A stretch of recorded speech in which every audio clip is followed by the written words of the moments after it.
"My lord, please get up. Your brides are waiting." Dan opened his eyes and saw a pair of unfamiliar hands, long, pale, with calluses from a quill. The last thing he remembered was the headlights of a truck in his windshield. And now he's a penniless lord in a medieval world, and in an hour he's supposed to get married, to 3 women at once, the sick one, the cursed one, and the unlucky one, the ones no one else would take. An old man in a rumpled doublet, reeking of sour wine, is shaking him by the shoulder. Dan sits up. His head is throbbing with pain. It's not his head. It's not his body. Someone else's memory answers before he has a chance to ask. 3 names surface like lines from a stranger's diary. Lienne Mervin, Isolde Corwin, Caitlin O'Brien. All 3 were sent to the Ashford estate because no one else would take them.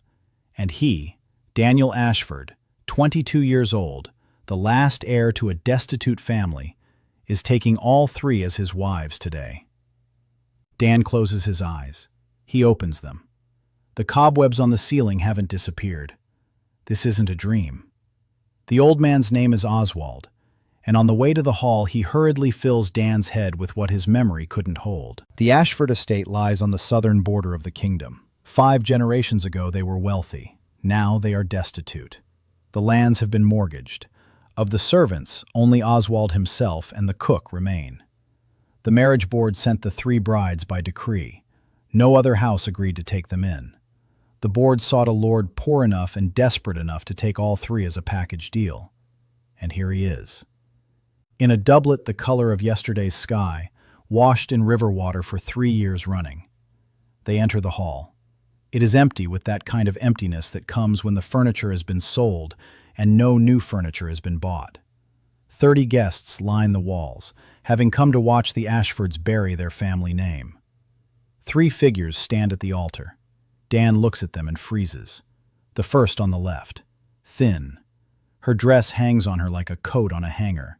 She coughs into a handkerchief and clenches it in her fist so no one will see what's left on fabric. Lienne Mervin, 20 years old, sick. Dan reads her body instantly. Severe anemia, malnutrition, bluish discoloration under her fingernails, breathing through her mouth. Because Dan Hahn was a general practitioner in that life.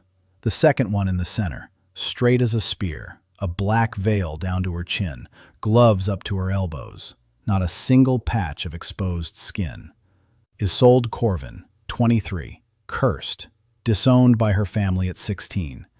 She isn't just standing straight, she's rigid, like someone who's grown accustomed to being struck and has decided to meet the blow standing tall.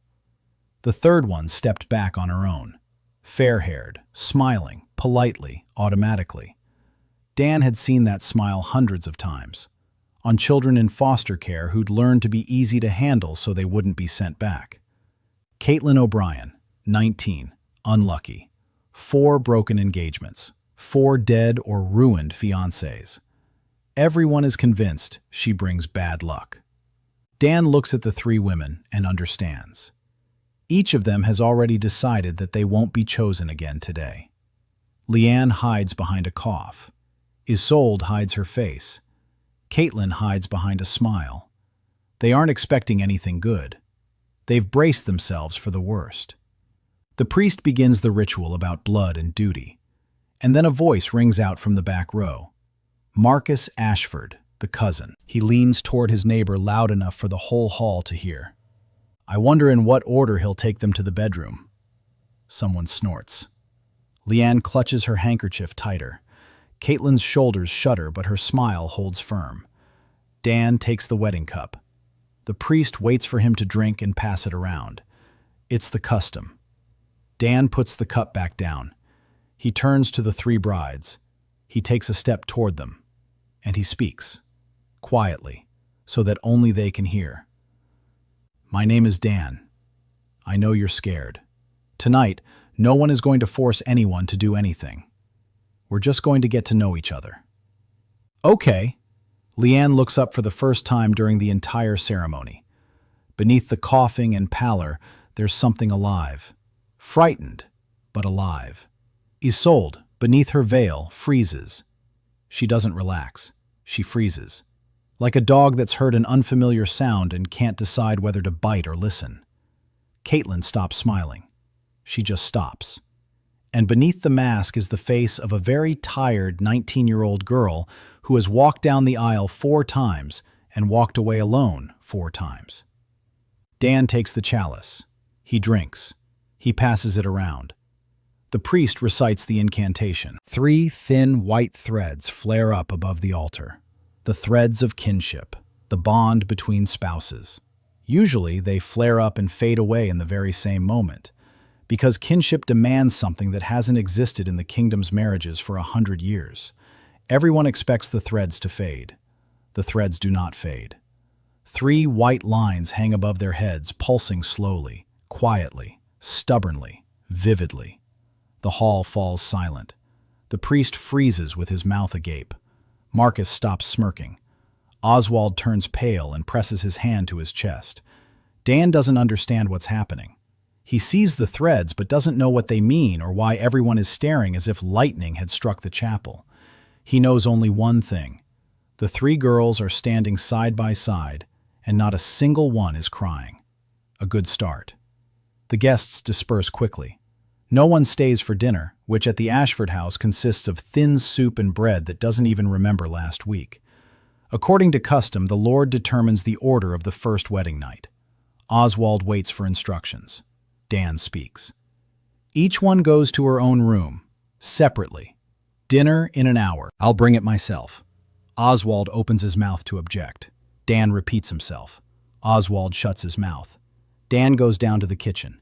He takes a whole chicken, a knife. His hands don't remember how to handle a knife, but his head does. His grandmother in Seoul taught him to make broth when he was 9. Bones in cold water, low heat, a whole onion. For Lienne, he makes a separate batch, thicker, with bone marrow that he scrapes out with a spoon shard, with onions caramelized to a golden brown so that a person with a lost appetite would find it easier to eat. While the broth simmers, he goes from room to room. He moves Lienne from the damp north to the dry south, where there's no draft. He finds a second blanket for Isolde and hangs a curtain the entrance so she has 2 layers between herself and the world. Caitlin's room has already been washed and tidied, by herself.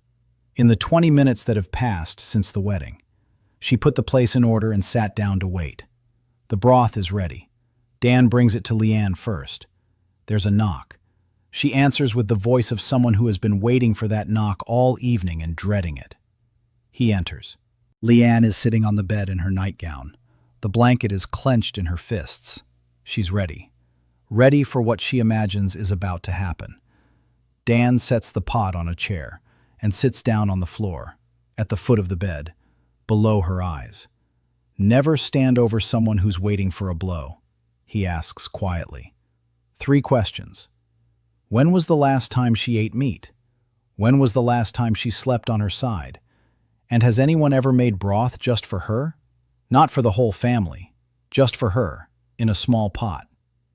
Lienne is silent for a long time. Then she answers with a single word. Never. Dan lifts the lid.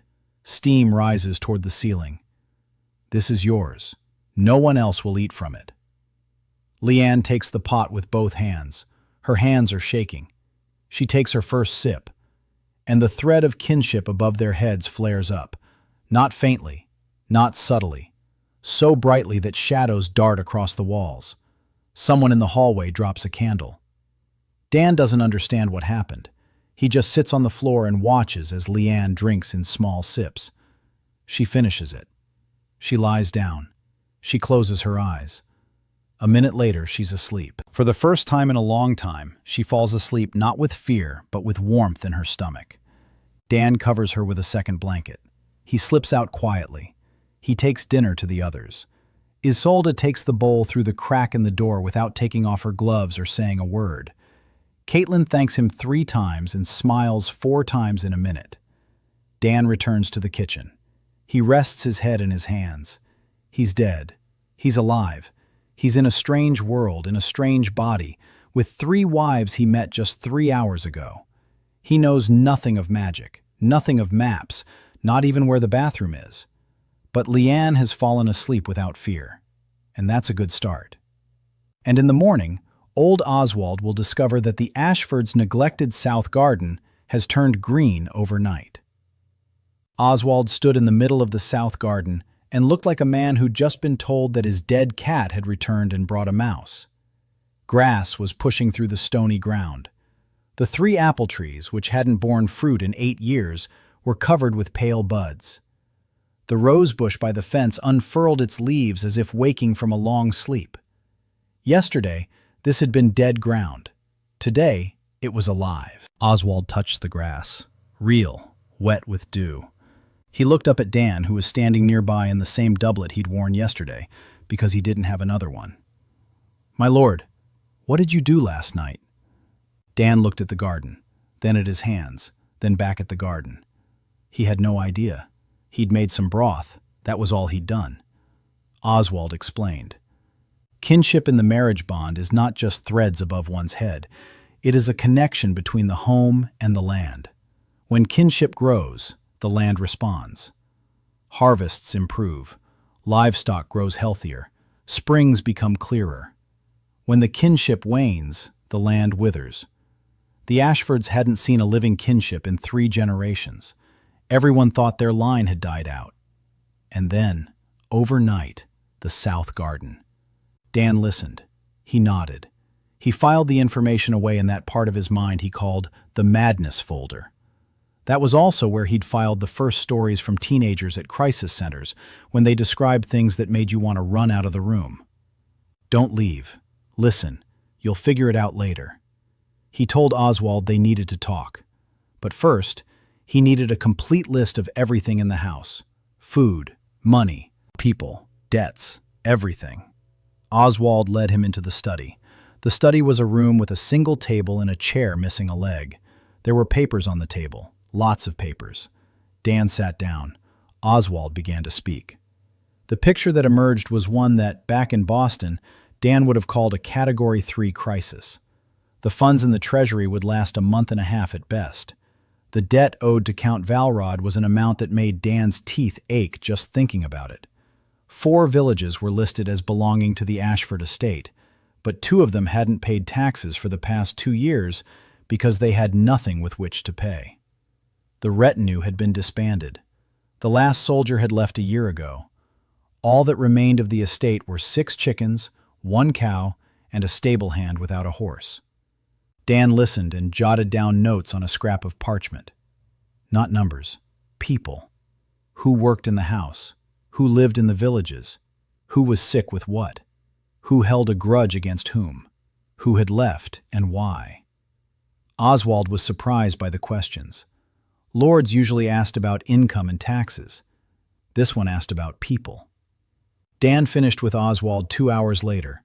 Then he went to check on his wives. Lienne was still asleep. He peeked in quietly. Her complexion looked slightly better than yesterday. Or maybe he was just flattering himself. He left a jug of boiled water by the bed. Isolde didn't open the door. He knocked. He called through the door that breakfast would be in the hall in half an hour. She replied that she wasn't hungry. Her voice was steady and cold as the ice on the north-facing window. Dan didn't press the matter. He said he'd leave the food by the door. Caitlin was already in the dining room. She'd found a rag and was washing the table. When Dan walked in, she straightened up and smiled. He looked at her hands. They were red from the cold water. Chapped. She'd been washing dishes since morning. He said good morning. She said, "Good morning, my lord," and that she was very sorry the table was dirty and had decided to clean it up. Dan sat down across from her. He asked if she'd eaten. She said yes, of course, everything was fine. Dan looked at her. Back in Boston, he'd had children who would say, "Everything's fine," even when they hadn't eaten for 2 days. The same voice, the same smile. He stood up, went to the kitchen, and returned with 2 bowls of porridge. He sat down across from her and began eating his own. The porridge tasted awful. Bertha cooked it with the enthusiasm of a dead fish. But Dan ate. Caitlin watched. Then she picked up a spoon. She ate quickly and neatly, like someone used to eating fast before it was taken away. Dan noticed. He didn't say anything. They ate in silence. It was the first silence that didn't feel oppressive. After breakfast, Dan made a decision. He needed the full picture. Not the house, the people. He asked Caitlin for a favor. He didn't order her. He asked. He said he needed someone who could count and keep records, that he'd seen her clean the room in 20 minutes and the dining room before breakfast, and that someone with such a sense of order was surely good with numbers. Caitlin froze. Her smile faltered for a second, and something genuine flashed beneath it. Surprise. He asked if she could keep the household expense ledger, if it was convenient for her. If not, he'd understand. Caitlin said yes so quickly that she startled herself. Then she added more quietly, "My father taught me arithmetic and business correspondence before he died." After that, no one needed her to do the math. All anyone wanted was for her to leave and not bring trouble. Dan nodded.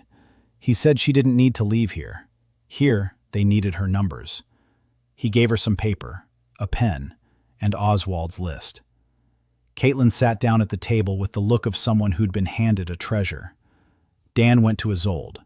The bowl by the door was empty, a good sign. He didn't knock.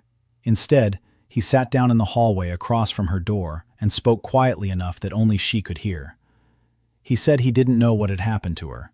He said he wouldn't ask until she was ready to talk.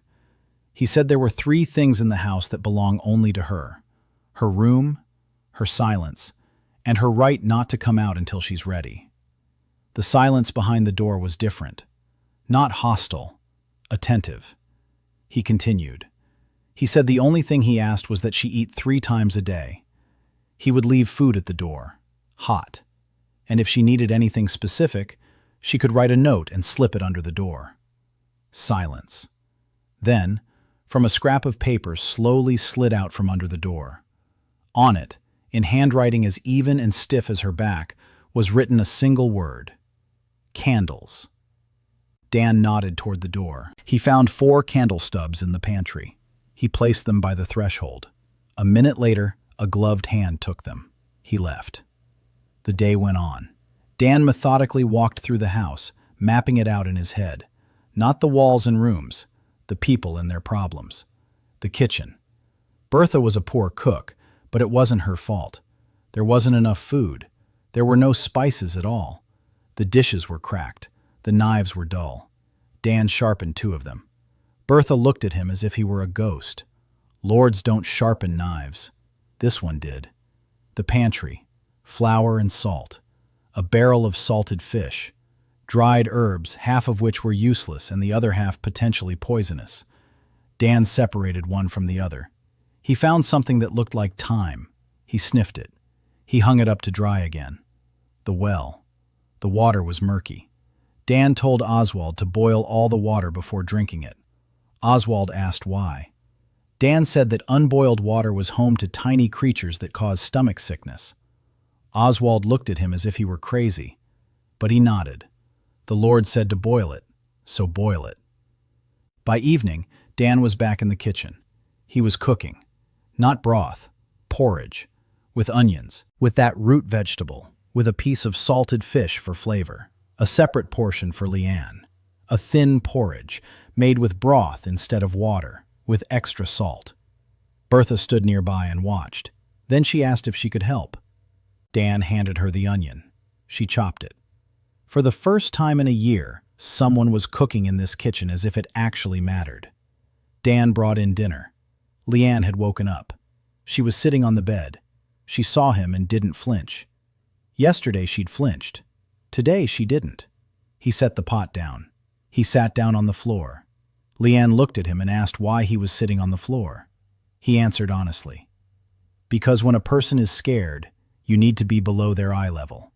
That way, it's less threatening. Lienne was silent. Then she said quietly that she wasn't scared. She just felt strange. No one had ever thought about where to sit next to her before. Dan nodded. He said that now someone was thinking about it. Lienne picked up the bowl. She began to eat. More slowly this time. Not greedily. More calmly. The thread of kinship shone evenly and warmly above them. Dan saw it out of the corner of his eye, but still didn't fully understand what it meant. He just saw that Lienne was eating, and that her complexion was a little better than yesterday. That was enough. He stood up. He said good night. Lienne said good night. No title, just good night. Dan walked out and stopped in the hallway. 2 days. He'd been in this world for 2 days. He had no money, no army, no magic.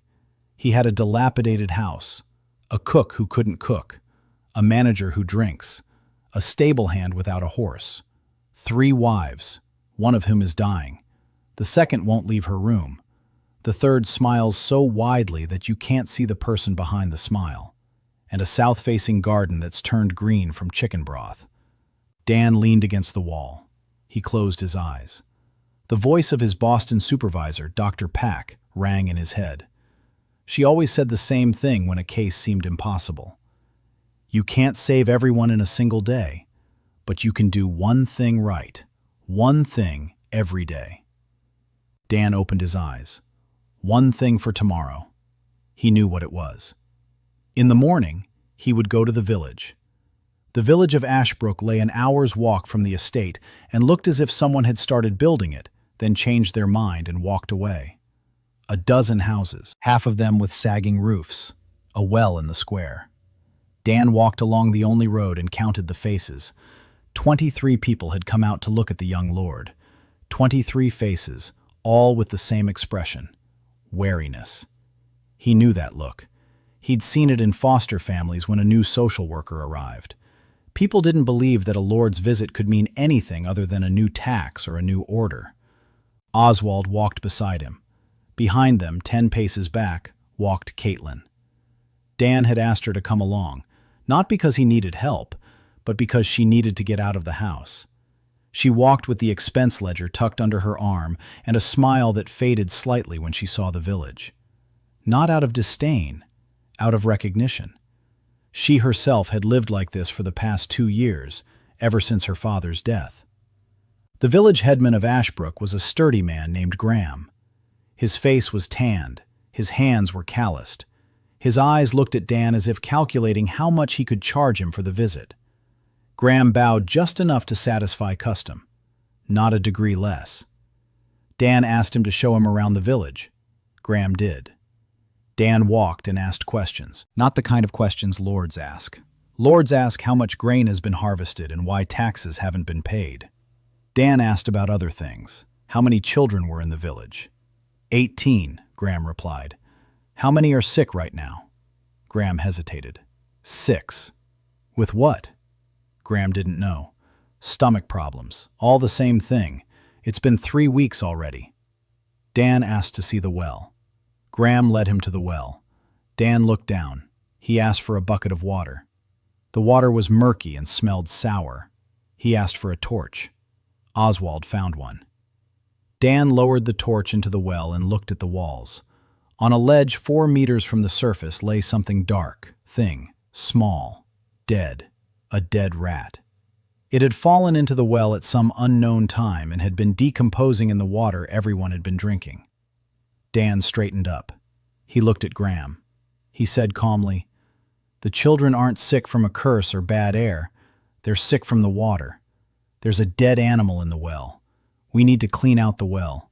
Boil all the water in every house, and don't drink raw water until the well is clean." Graham looked at him for a long time. Then he asked, "How does the young lord know this?" Dan replied, "Because rotting flesh in the water poisons it. It's not magic. It's a law of nature." Graham exchanged glances with those standing nearby. They neither believed him nor disbelieved him. They were simply waiting. Dan didn't try to convince them with words.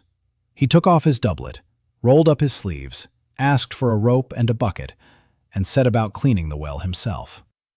Oswald grabbed his arm. "My lord, you mustn't." Dan looked at him and asked who else would do it. Oswald opened his mouth, then closed it. Dan climbed into the well. Graham stood above, looking down with an expression Dan couldn't see, but Caitlin did. She later described it in her book in a single line. For the first time in 10 years, Graham didn't know what to think of his lord. Dan cleaned out the well. He pulled out a rat, 2 handfuls of rotten leaves, a piece of cloth of unknown origin. He climbed out, dirty and wet. He asked them to build a fire. He showed them how to boil water. He explained it simply. Fire kills whatever is making your stomach sick. Water is safe after it's been over the fire. Wait until it cools down. Drink only that kind. Graham listened. He nodded. Then he said, "But what if the Lord is lying and we're wasting firewood for nothing?" Dan said that if the children weren't better in a week, he'd personally bring more firewood from the estate to replace it. Graham nodded again. This time it was different, like a man who'd heard not a promise but a wager. The Lord had staked his reputation on his words. That much was clear. Dan walked further through the village. He went into houses. He asked questions, not about how much grain they had, but how the children were sleeping, what they were feeding them, and when the doctor had last visited. At first, people answered briefly, then more at length.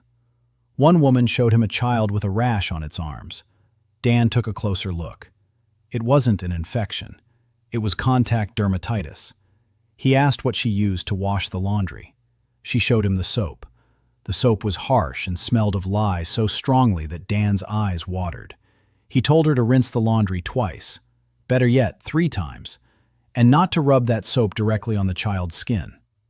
The woman looked at him as if he were speaking a foreign language, but she nodded. Caitlin walked beside him and took notes. Every house, every complaint, every problem. Her handwriting was small and neat. She wrote with the seriousness of someone who'd been given a real job for the first time. They returned to the estate by evening. Dan was dirty and tired. Caitlin was dirty and wasn't smiling, for the first time that day. That was good. Real emotions are better than a polite mask. At the estate, news awaited him. Lienne came out of the room, on her own, without help. She made it to the kitchen. Bertha found her sitting at the table, holding a cup of water. She was just sitting there, holding the cup. Bertha was startled and wanted to take her back. Lienne said she wanted to sit there. Bertha didn't know what to do with the Lord's wife who wanted to sit in the kitchen, so she left her be. Dan found ate with Lienne there. She looked up when he came in. She looked at his dirty clothes. She asked quietly. He'd been cleaning the well. Dan nodded. She was silent for a moment. Then she said, she had heard him talking to Oswald that morning about boiling water and tiny creatures that cause illness. She wanted to know more. Dan sat down at the table. He began to speak, simply, without technical terms, about how there are creatures living in water and food that are too small to see with the naked eye, that they cause disease, that fire and cleanliness kill them, that washing your hands before eating and before touching wounds isn't a whim, but a form of protection. Lienne listened. Her eyes changed. Something appeared in them Dan hadn't seen before. Not gratitude, interest. She asked, "What if these creatures are in the wounds? Does that mean the wounds rot not from a curse but from dirt?" Dan looked at her. In Boston, he would have said he was looking at someone with a natural clinical mind. Here, he said, "Yes, exactly." Lienne nodded slowly, like someone who had just been given the key to a door she'd thought was boarded up. She'd been surrounded by illness her whole life. Her mother, then her own body. Doctors came and went, talking about bad blood, family curses, and the weakness of her lineage. Not once had anyone mentioned water or creatures that could be killed by fire. This was something new. It was something she could understand. Dan saw his chance and didn't let it slip away. He asked if she wanted to help him, with the sick, with the village, to figure out which of the illnesses around them were real and which could be cured with cleanliness and food. Lienne didn't answer right away. She stared into her cup. Then she said she didn't know if she could. She was sick herself. What good would she be?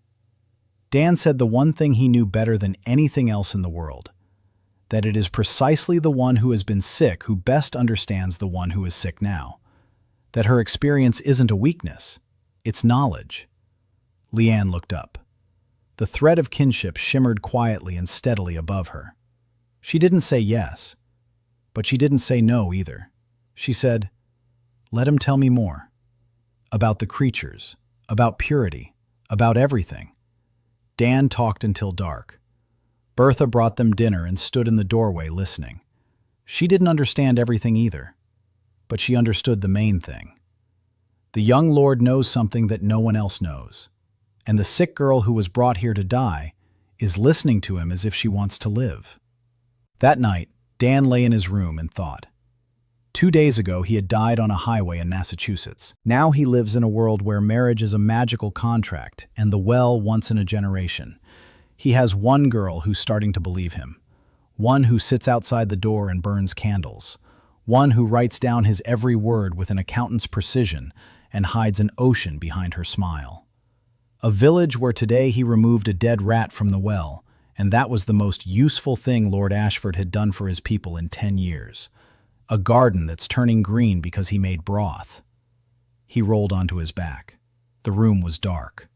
The thread of kinship flickered faintly above him. One thread, to Lienne. The other two were dim, almost invisible. But they hadn't gone out. They were waiting. On the 4th day, Isolde came out of her room.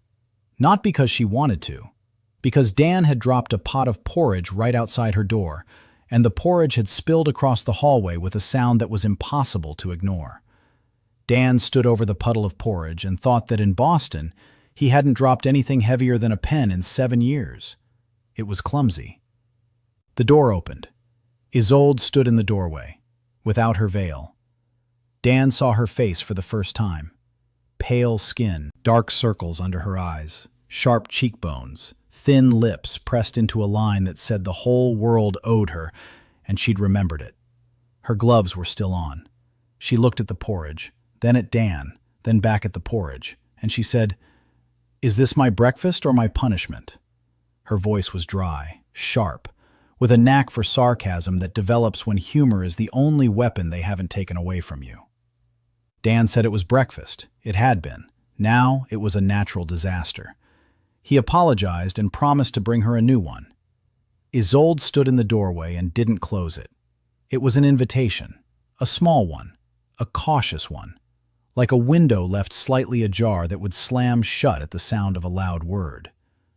Dan didn't go in. He sat down in the hallway right in the porridge and began wiping the floor with a rag he'd pulled from his pocket. Isolde looked down at him. Her lord and husband was sitting on the floor in a puddle of porridge, wiping the hallway. She said, "You have servants for that." Dan replied that there were 3 servants and they were all busy. Bertha was cooking. Oswald was tallying the debts. The stable hand was repairing the fence. There was no one else. Isolde was silent for a moment. Then she said, "Then you're the most pathetic lord she's ever seen." And she said it without malice, more out of surprise. Dan agreed. He said that perhaps she was right. She stood in the doorway for another minute. Then she stepped out into the hallway. She helped lift the pot, with her gloved hands, without touching it. They carried the pot to the kitchen in silence. Isolde entered the kitchen. Bertha saw her and took a step back. Oswald, the steward, who had come in for water, froze in the doorway. Everyone in the house knew that the lord's second wife was cursed, that her touch brought madness, that she had been disowned by her family for witchcraft. Isolde saw their reaction. Her back straightened even further. Her chin lifted slightly. Her eyes turned icy. A shell. Dan recognized it instantly. A person anticipates rejection and puts up a shield before they can be hurt. Back in Boston, he'd dealt with teenagers who'd walk into a room with their arms crossed and the phrase, "I don't care," on their lips before anyone even opened their mouth. Dan turned to Bertha and said calmly, "Lady Isolde will have breakfast in the kitchen. Give her a clean bowl and a spoon." Bertha handed them over. Her hands trembled slightly, but she handed them over. Isolde sat down at the table. She removed one glove, the left one. The hand beneath it was pale and slender, with long fingers, a perfectly ordinary hand. Bertha stared at the hand as if she were expecting snakes to crawl out of it. No snakes came out. Isolde picked up the spoon and began to eat, silently, with the dignity of someone eating porridge in a stranger's kitchen and pretending it's a palace breakfast. Dan sat across from her. He was eating too. Silence.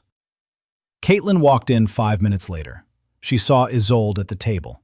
She smiled, but not with a hollow smile, a different one, with cautious joy. She sat down next to Isolde, not too close, at arm's length. It was the right distance.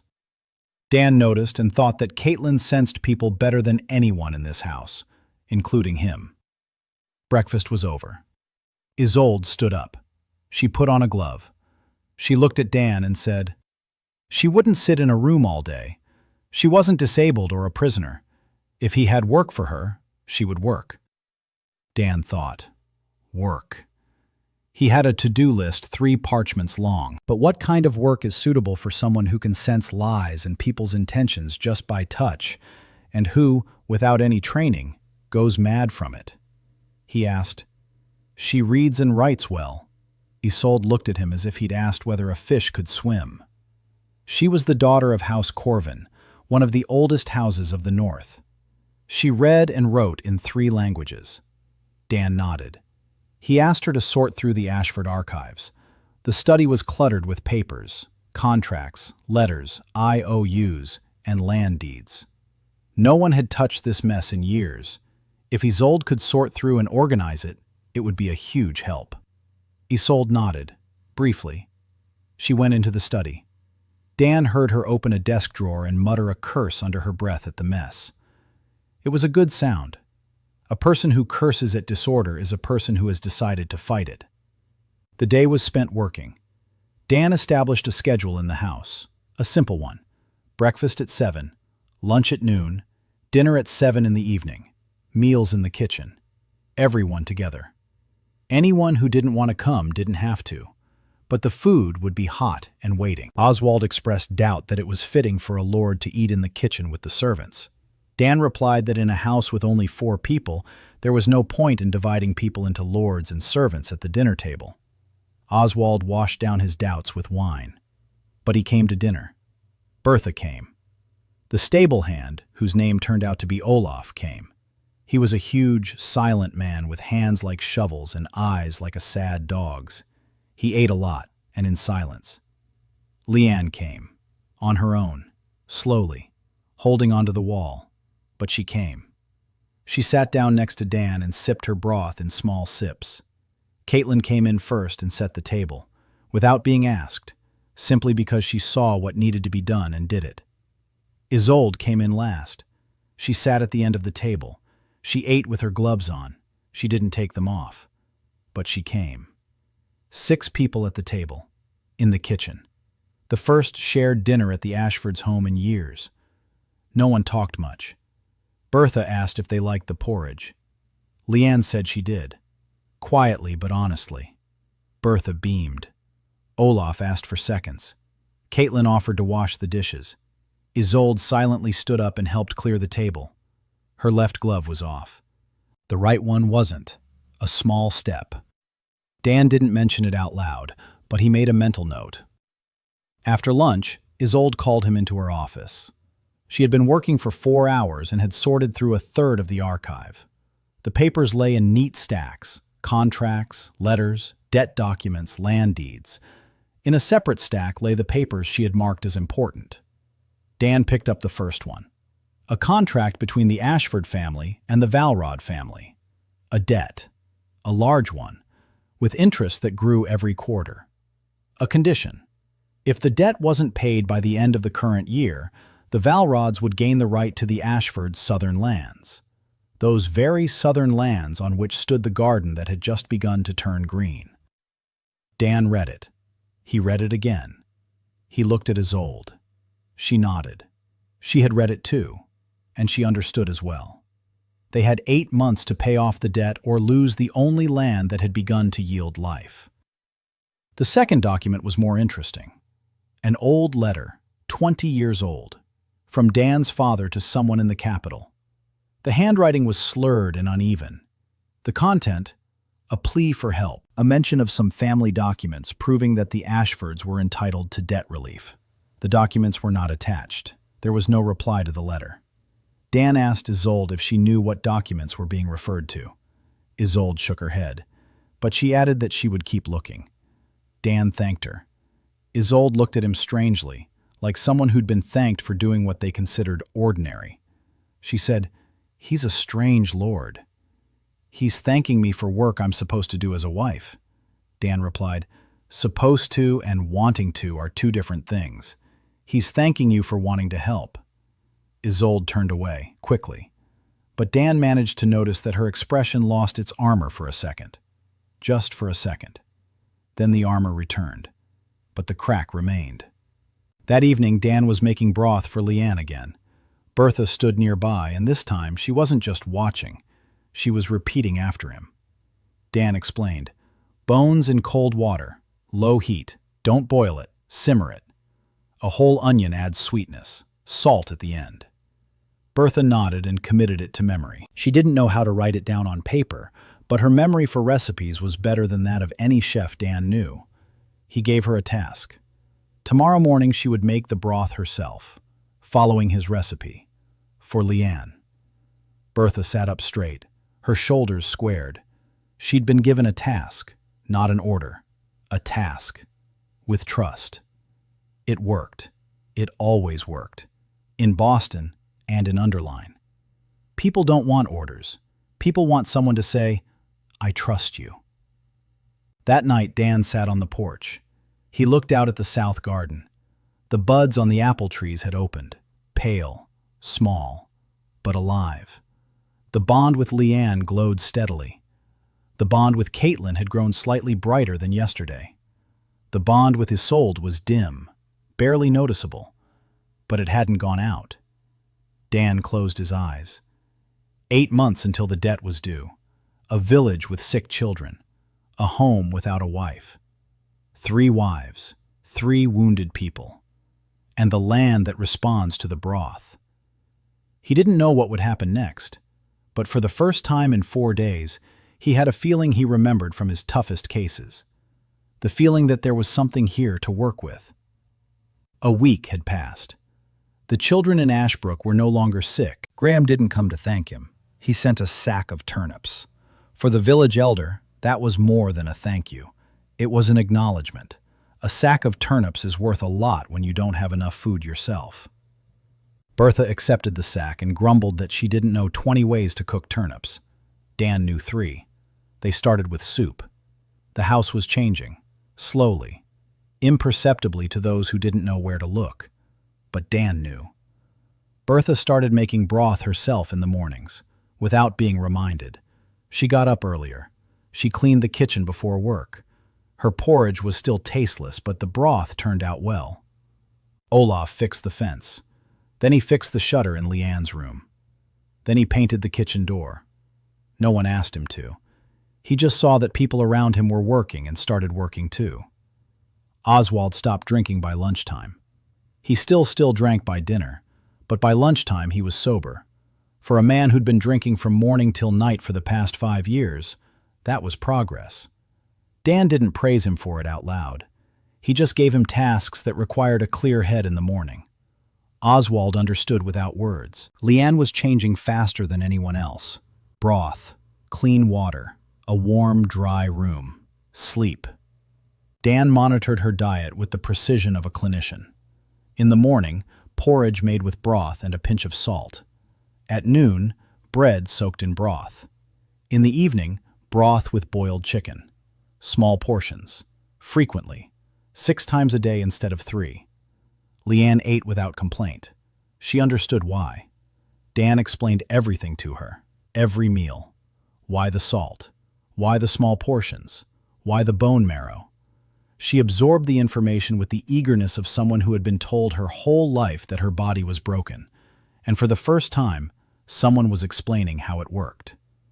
By the end of the first week, she could walk from her room to the kitchen without holding on to the wall. The bluish discoloration under her fingernails had faded slightly. She coughed less often. Not that it had stopped, but less often. One morning, Dan found her in the kitchen with Bertha. Lienne was explaining to the cook why the broth needed to be simmered rather than boiled. Bertha listened. Lienne spoke quietly but confidently. Those were Dan's words, but the tone was hers. She wasn't repeating them. She was teaching. Dan stood in the doorway and felt what he felt every time his charges in Boston began to help others. Pride. Not for himself, for her. Caitlin kept the books. It wasn't just good, it was brilliant. In a week, she had organized all the household expenses into a system that Dan could show to any 21st century auditor without shame. Every penny accounted for. Every expense was justified. Every line item was signed off on. She found 3 places where the farm was losing money for no good reason. Overpaying for salt from a middleman. Rent for pasture land that no one had used in 2 years. And a regular payment to the capital for a fair license that the Ashfords hadn't held since Dan's grandfather's time. Caitlin brought him these figures and stood beside him with a smile on her face. But her eyes were different. They held anticipation. She was waiting him to say that she'd done something wrong, that the numbers were wrong, that she'd made a mistake, that her attention to detail was excessive and unnecessary, because that's what she'd been told her whole life. Dan looked at the numbers. He looked at her, and he said, "Caitlin, you just saved the company 2 months of its life." She blinked. Her smile vanished for a second. Then it returned. But it was different. Not a polite smile, a real one, a small one, with the corners of her lips trembling. She said quietly, "It's true," Dan said. "It's true." Caitlin nodded, turned away, walked out. Dan heard her stop in the hallway, breathing heavily. She wasn't crying. She was holding it back. Then, with steady steps, she walked to her room. The thread of kinship. With Caitlin grew brighter, not in a flash, as it had with Lienne, a slow, steady glow. Dan began to notice that things around her broke less often. The kitchen stool that had been wobbly for a month suddenly stood steady. The candle that always smoked now burned cleanly. Little things. But in a world where bad luck was her curse, little things meant everything. Isolde worked in the study, every day from morning till night. She had sorted through the entire archive. Every document had been read. Every one had been organized. She had drawn up a complete map of the Ashford estate's debts and obligations. The picture was grim but clear. A debt to the Velrods, a small debt to 3 merchants, 2 years' worth of unpaid taxes. The land deed for the Northern Grove was in question. Those very mysterious papers Dan's father had written about were never found. But Isolde found something else. A letter, an old one, not from Dan's father, from his grandfather, addressed to the marriage council. The contents, a request to verify the Ashford family's bloodline, a mention of some ancient rite connected to the first kings. The college's response. The request was denied. No explanation given. Isolde showed the letter to Dan. They were sitting in the study. A candle burned between them. Isolde said, "Someone on the council didn't want the Ashfords to know anything about their lineage." Dan asked what she thought. Isolde looked at him for a long time. Then she said, "She thinks that 3 brides in the poorest house in the kingdom is no coincidence. She thinks that the sick girl, the cursed one, and the unlucky one ended up in the same house because someone wanted them to be right here, in a house that was meant to rot away, along with them." Dan felt a chill run down his spine. Not a magical chill, just the ordinary human chill that comes from realizing someone had been manipulating the lives of these 3 girls like pieces on a chessboard. He asked if she had any proof. Isolde said no, not yet. But she would look for it. She said it with a calmness that Dan recognized. It was the calmness of someone who had found a purpose, not for him, but for herself.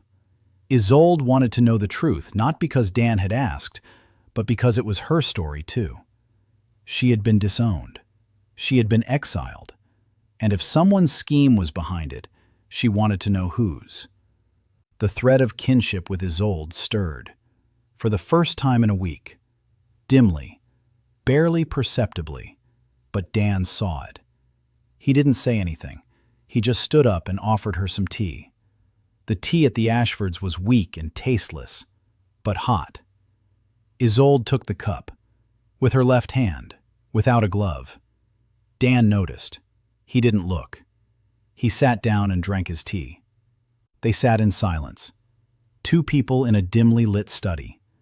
Between them burned a candle, and a silence that, for the first time in a week, wasn't a wall but something more like a bridge.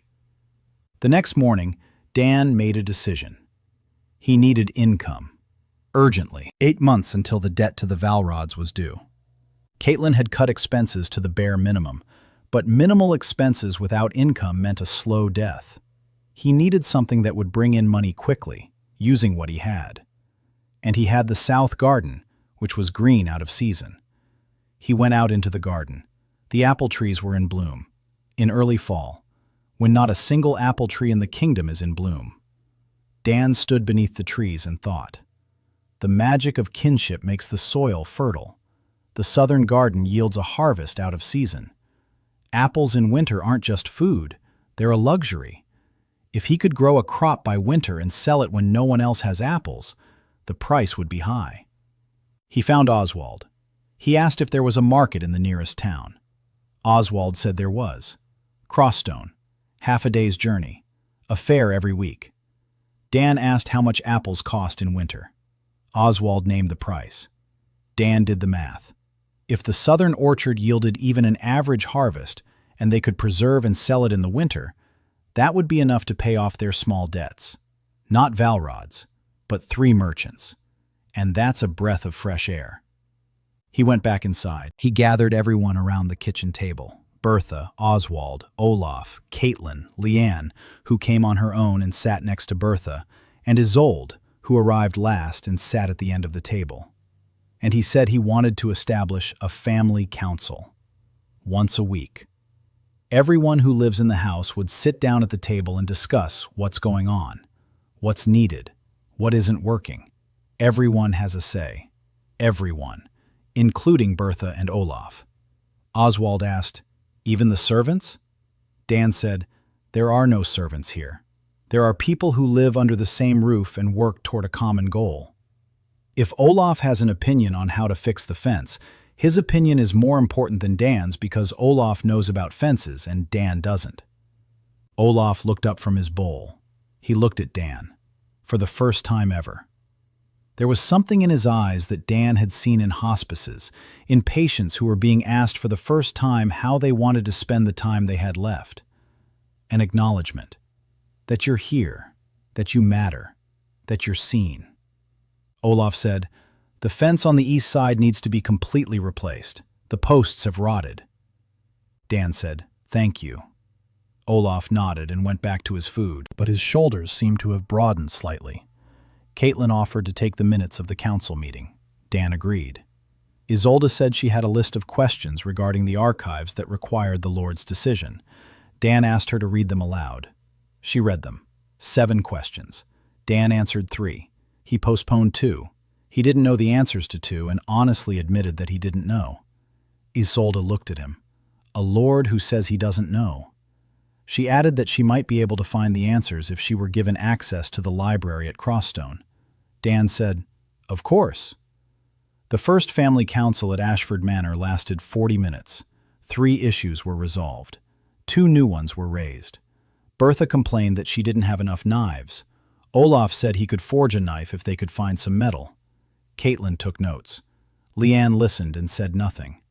But she was there, at the table, among the people. And when the council ended, she didn't leave right away. She stayed and helped Bertha clear the table. Dan went out into the courtyard. He looked up at the sky. The 3 threads of kinship glowed, one brightly, one evenly, one dimly. But all 3 were alive. And above the south garden, the autumn air smelled of apple blossoms. The first month had ended, and Lienne was back on her feet. Not figuratively, literally. She stood in the estate's courtyard in the morning light and breathed deeply, not through her mouth, through her nose, for the first time in years. Dan watched from the porch and took stock. Her complexion, pale but not gray. Her gums, turning pink. Her pulse at her neck, calmer than a month ago. The bluish tint under her fingernails had almost disappeared. She was still thin. She still got tired quickly, but she was standing in the courtyard, breathing, and it was a miracle that Dan had built with broth and clean water and a warm blanket and 6 meals a day. Lienne turned to him. She said she wanted to go to the village. Dan asked why. She replied, Graham had sent a note. His wife had given birth to their 3rd child. The baby was weak. The local midwife said she didn't have enough milk. Lienne wanted to go take a look. Dan thought about it. In Boston, he would have said the patient wasn't ready for such exertion. But Lienne wasn't his patient. She was his wife.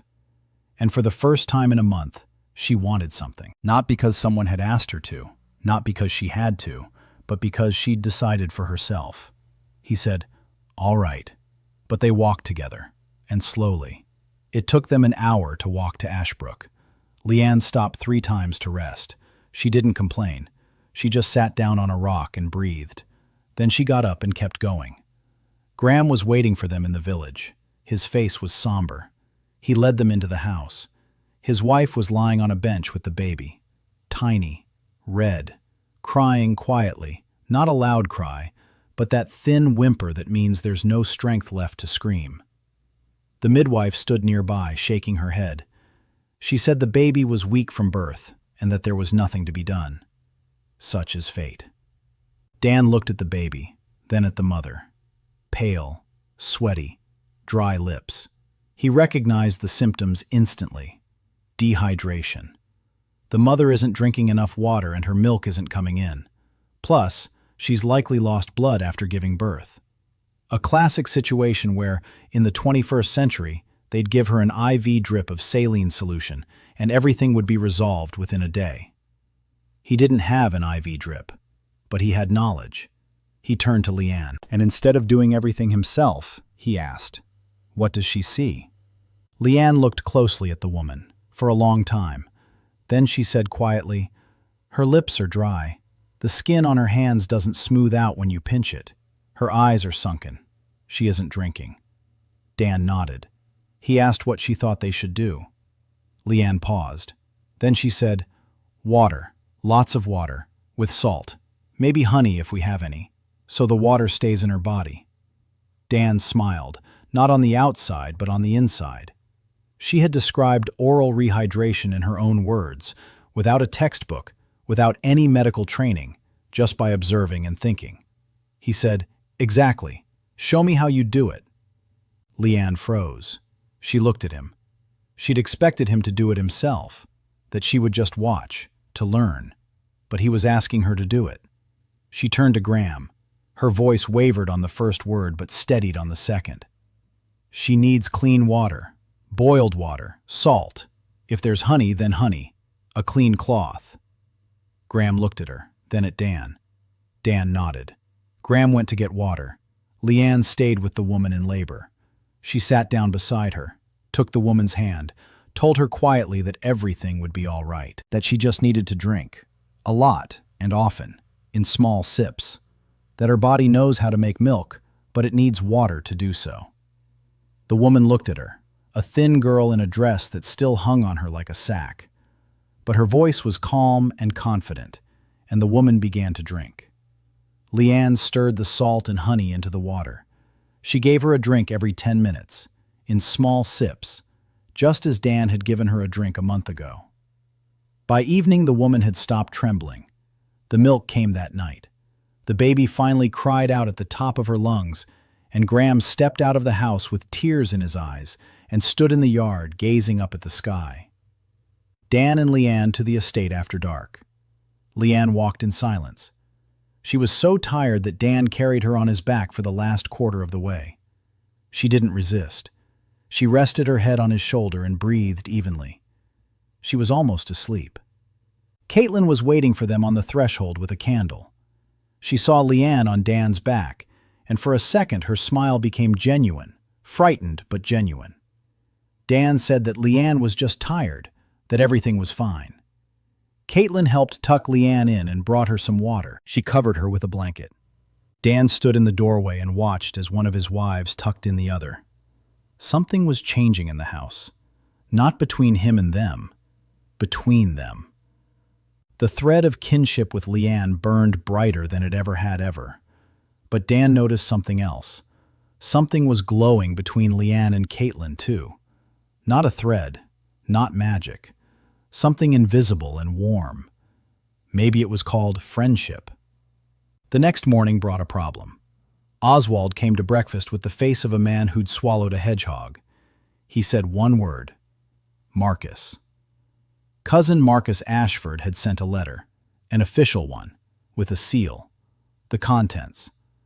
Marcus, as the closest male relative, expressed concern about the state of the Ashford estate. He points out that the young lord has not performed a single traditional confirmation ceremony. He has not accepted vassal oaths.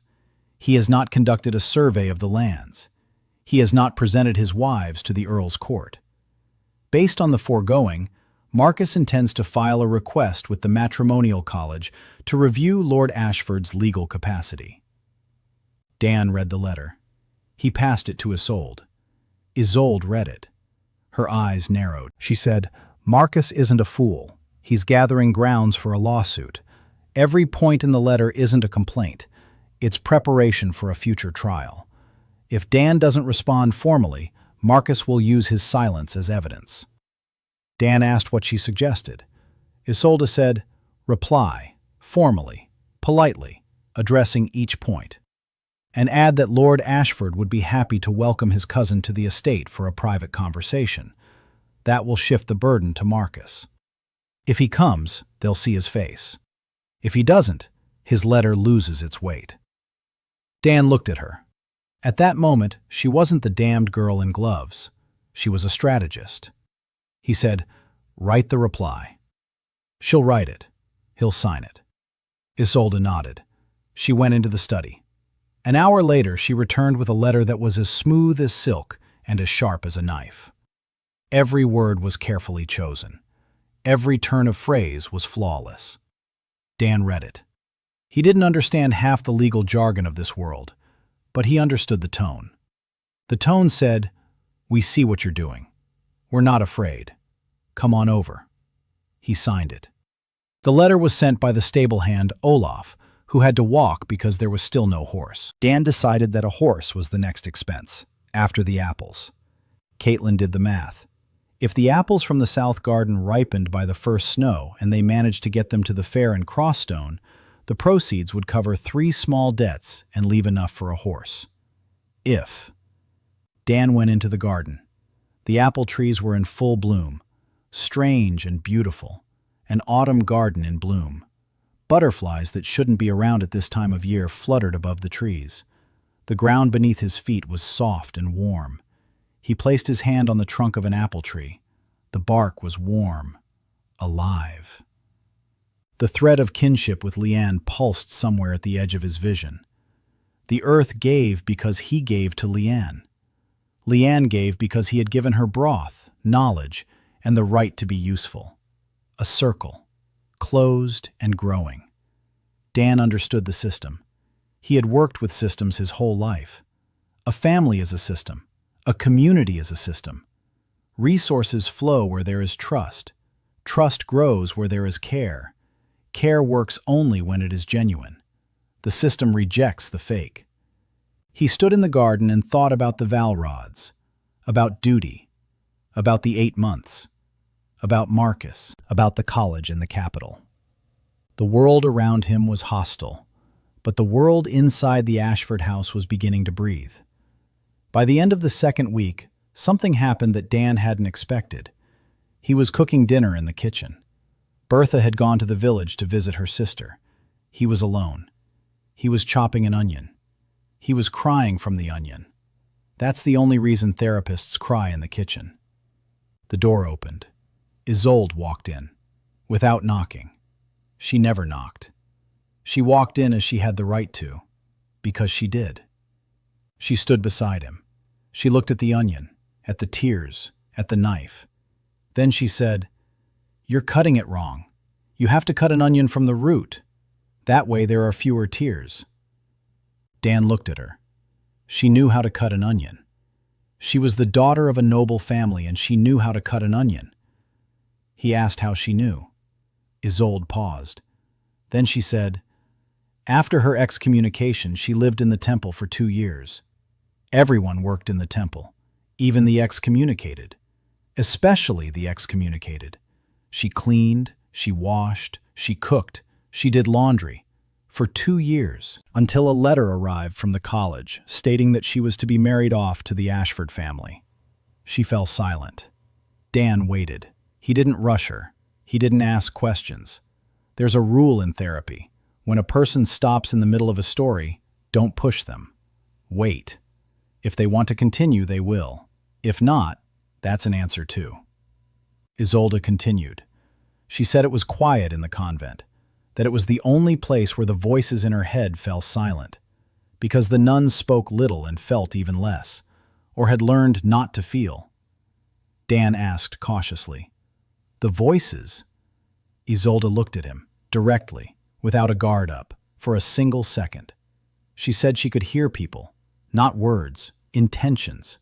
When someone is near her, she senses what they truly want, what they're thinking, what they're hiding. The closer they are, the louder it gets. A touch is a scream. That's why the gloves. That's why the veil. That's why the renunciation. Because at 16, at a dinner party, she turned to her father's friend and said aloud everything he was hiding. Everything. Dan didn't ask what exactly. It didn't matter. What mattered was that a 16-year-old girl had been broken because she couldn't control a gift that no one had explained to her. He put down the knife, turned to her, said, "She isn't cursed. What she feels has a name." Not here. But he knew. It's called hypersensitivity to emotional signals, and it can be controlled, not eliminated, controlled. There are techniques. He could teach her if she wanted to. Isolde looked at him for a long time. Then she said, "He's the first person in 7 years who hasn't called it a curse." Dan replied, "Because it's not a curse. It's a tool you haven't been taught how to use." Isolde lowered her eyes. Then she raised them. There was something wet in them. She quickly turned away. She picked up a knife. She began cutting an onion, from the root, without tears. They cooked dinner together, in silence. The thread of kinship with Isolde became visible, thin, uncertain, but real.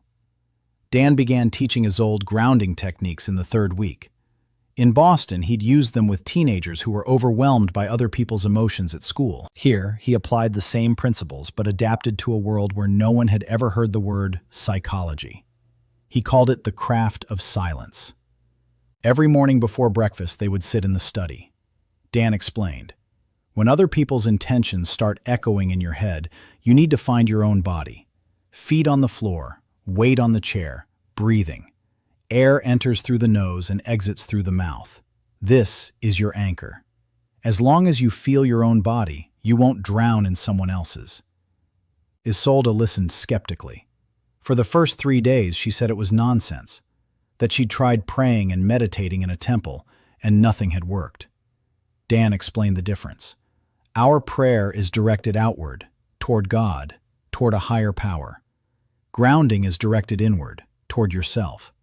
Not toward something big, but toward something small. The sensation of the floor beneath your feet, the texture of the wood on the table, the scent of a candle. Isolde gave it a try. On the 4th day, she said she could feel the difference. When Bertha walked into the kitchen in the morning, Isolde usually sensed everything the cook was feeling.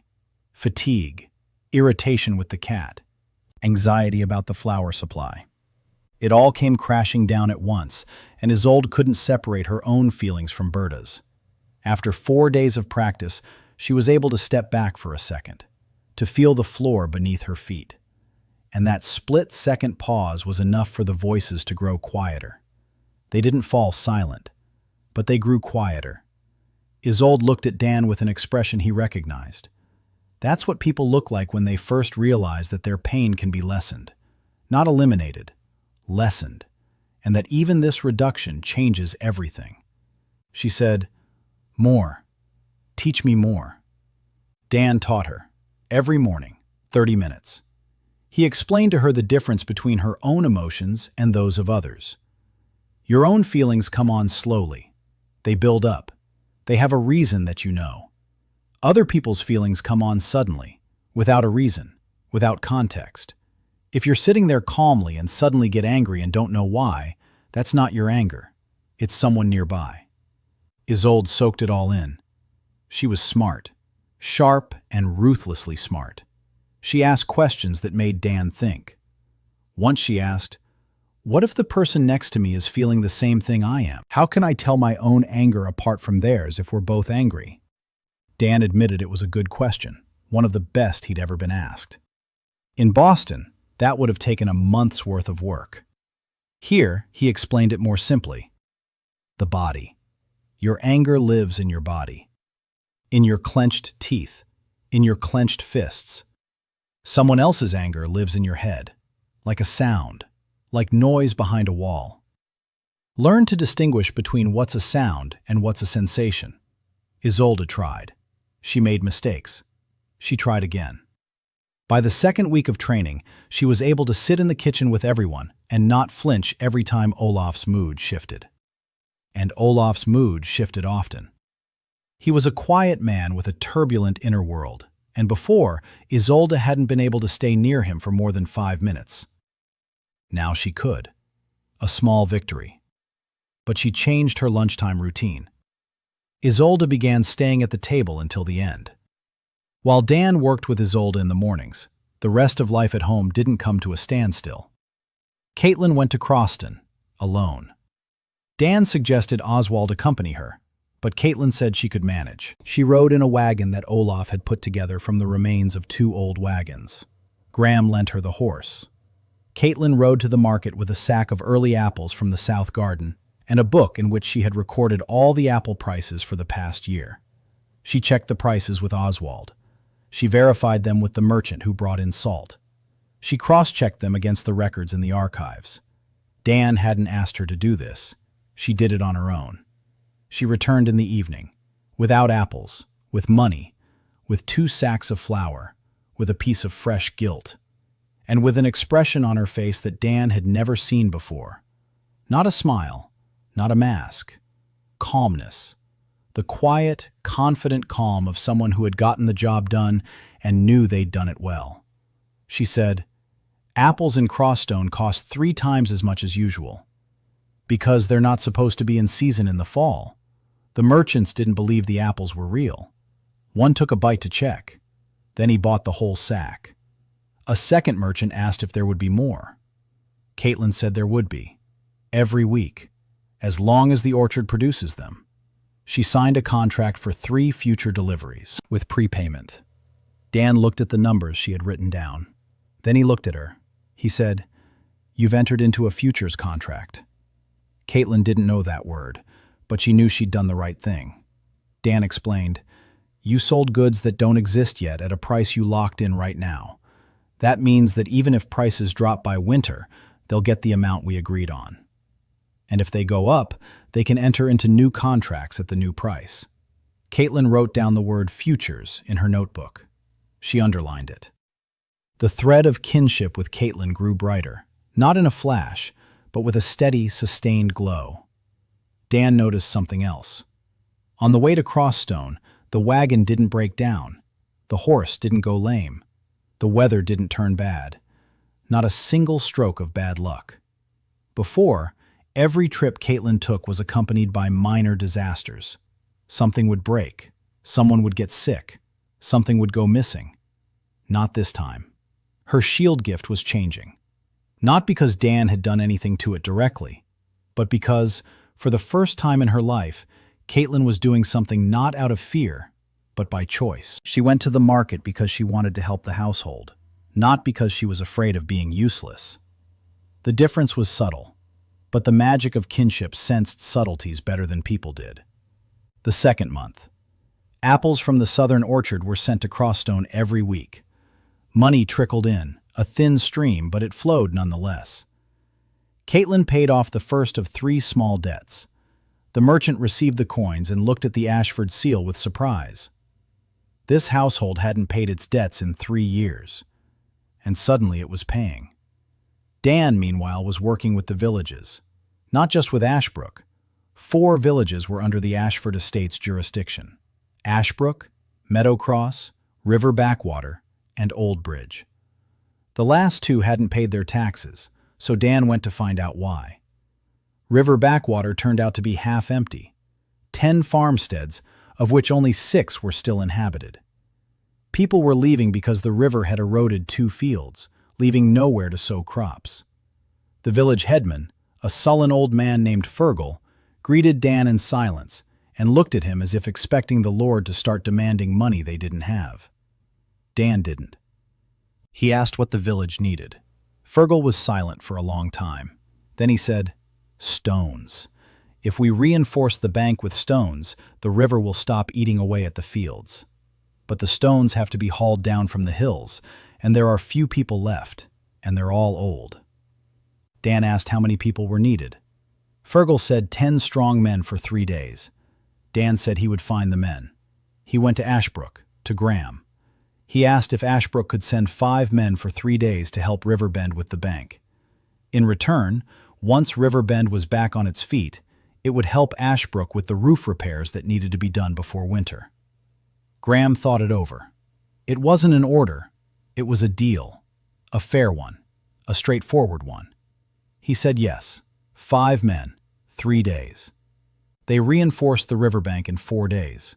Fergal watched as people from the neighboring village hauled stones for his fields and couldn't find the words. He couldn't remember the last time anyone had helped Riverbend. Dan stood nearby, hauling stones too. His body was weak, but the stones weren't heavy, and his stubbornness was Bostonian. By evening on the last day, Fergal approached him. He said one sentence. "What does the Lord want from Riverbend?" Dan replied, "One thing, boil water." Fergal nodded. The 4th village, Old Bridge, was a different problem. It stood on a trade route and had once been prosperous. But 3 years ago, Count Velrod's detachment had passed through it, collecting debts from the Ashford estate. They collected from the villages. Those who couldn't pay with money paid with grain. Those who couldn't pay with grain paid with livestock. Old Bridge paid them all. The village was reduced to poverty in a single week.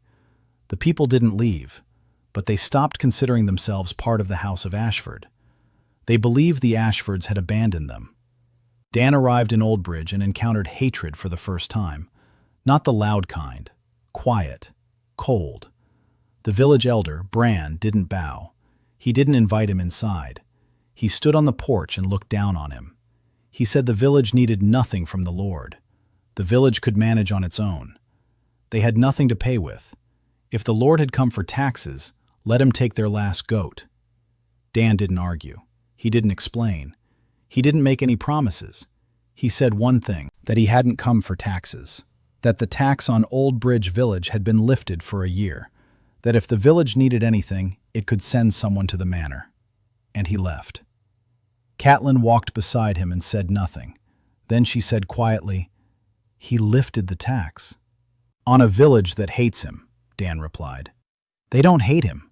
They hate what was done to them in his name. Those are 2 different things, and the first step toward changing that is to stop being the source of their pain, even if they don't appreciate it." Catelyn was silent all the way home. Then she said, "He does what's right even when it doesn't work." Dan replied, "Sometimes that's the only thing you can do." Toward the end of the 2nd month, a stranger arrived at Ashford Manor. Bertha was the first to see her. The woman was standing at the gate in a dusty traveling cloak, with a sack of herbs on her back and a bruise on her cheekbone. She was short, slender, with black hair pulled back into a bun at the nape of her neck, and a face that looked as if the world owed her an explanation, and she had come to get it. Bertha called for Dan. Dan went out to the gate. The woman looked at him. He looked at her. She spoke first. She said her name was Hana So, that she was a former novice at the Temple of the Silent Mother, that she had left the temple 3 weeks ago, that people from the temple were after her because she knew things the temple would rather bury, that she'd heard in the last town that Lord Ashford was looking for people who knew about herbs and healing, that she knew herbs and healing better than any village healer, and if the Lord gave her a place to stay, she'd offer him her services. She said all this in one breath, in a language that was almost universal, but with an accent from the Eastern Islands. Then she fell silent and looked at Dan as if she were waiting for him to refuse. Dan looked at the bruise, at the sack, at her hands, the hands of a herbalist, calluses in certain places, stains from plant dyes on her fingers, nails trimmed short. He asked one thing. Had she eaten today? Hana blinked. Then she said no. Dan said, "Food first, then we'll talk." He led her to the kitchen. Bertha set a bowl of porridge and broth in front of her. Hana ate quickly and greedily without hesitation. When she finished, she looked up and said, "Good broth." "Bone-marrow. The onions are golden. Who cooked it?" Bertha beamed and said it was her, according to the Lord's recipe. Hana looked at Dan with a new expression. "A lord who knows how to make broth." Dan said, "He knows a lot of things that lords don't usually know." Hana said, "So does she." They talked until nightfall. Dan told her about boiling water, about purity, about the creatures in the water that cause disease. Hana listened, at first skeptically, then with growing interest, then with that hunger for knowledge that people have who've spent years in an environment where knowledge is suppressed. She replied, about herbs, about which ones heal and which ones harm, about how the abbess of the temple used her knowledge of herbs not for healing, but for control. How novices who knew too much were sent to distant convents. How, when a woman in labor came to the temple for help, the abbess ordered that she not be treated because the woman's husband owed the temple money. Hana said that was the moment she decided to leave. She didn't say what she did before leaving, but Dan could see in her eyes that she had done something for which the temple wants to find her. He didn't ask. Instead, he asked if she could heal. Hana replied, "Not heal, but help, yes. She knows 100 herbs and their properties. She knows how to treat a wound so it doesn't fester. She knows how to bring down a fever, how to ease childbirth, how to soothe pain. But she's not a healer. She's an herbalist," Dan said. He didn't need a healer. He needed someone who knew herbs and was willing to learn what he could teach her about cleanliness and hygiene. "Does Hana need a job?" Hana said. "She needs a roof over her head." Work would be payment for a roof over her head. Dan shook his head. "A roof isn't payment. A roof is a roof. Everyone who lives in the Ashford house has a roof over their head. Work is work. In exchange for the work, she'll get food and lodging, and once the house is up and running, she'll get paid." Hana looked at him for a long time. Then she said a phrase in the language of the Eastern Islands that Dan understood because, in another life, it had been his own language. She said, "Strange man." Dan replied in the same language, "Thank you." Hana froze. She looked at him as if she were seeing him for the first time. Then her face did something Dan hadn't expected. It softened, for a single second. Then it hardened again. But that second was there. She said, "How does he know the Choson language?" Dan said, "It's a long story. He'd tell her later." Hana nodded. She didn't press him. That was the first thing he liked about her.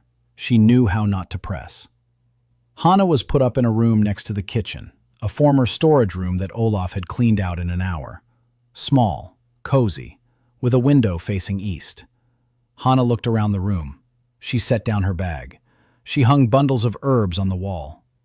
10 minutes later, the room smelled of sage and mint and something bitter that Dan didn't recognize. She went out for dinner. Everyone was sitting at the table.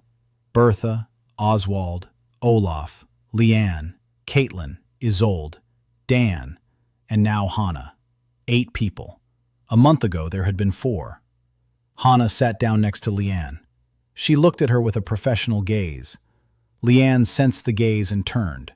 They looked at each other. Hana asked, "How long have you been sick?"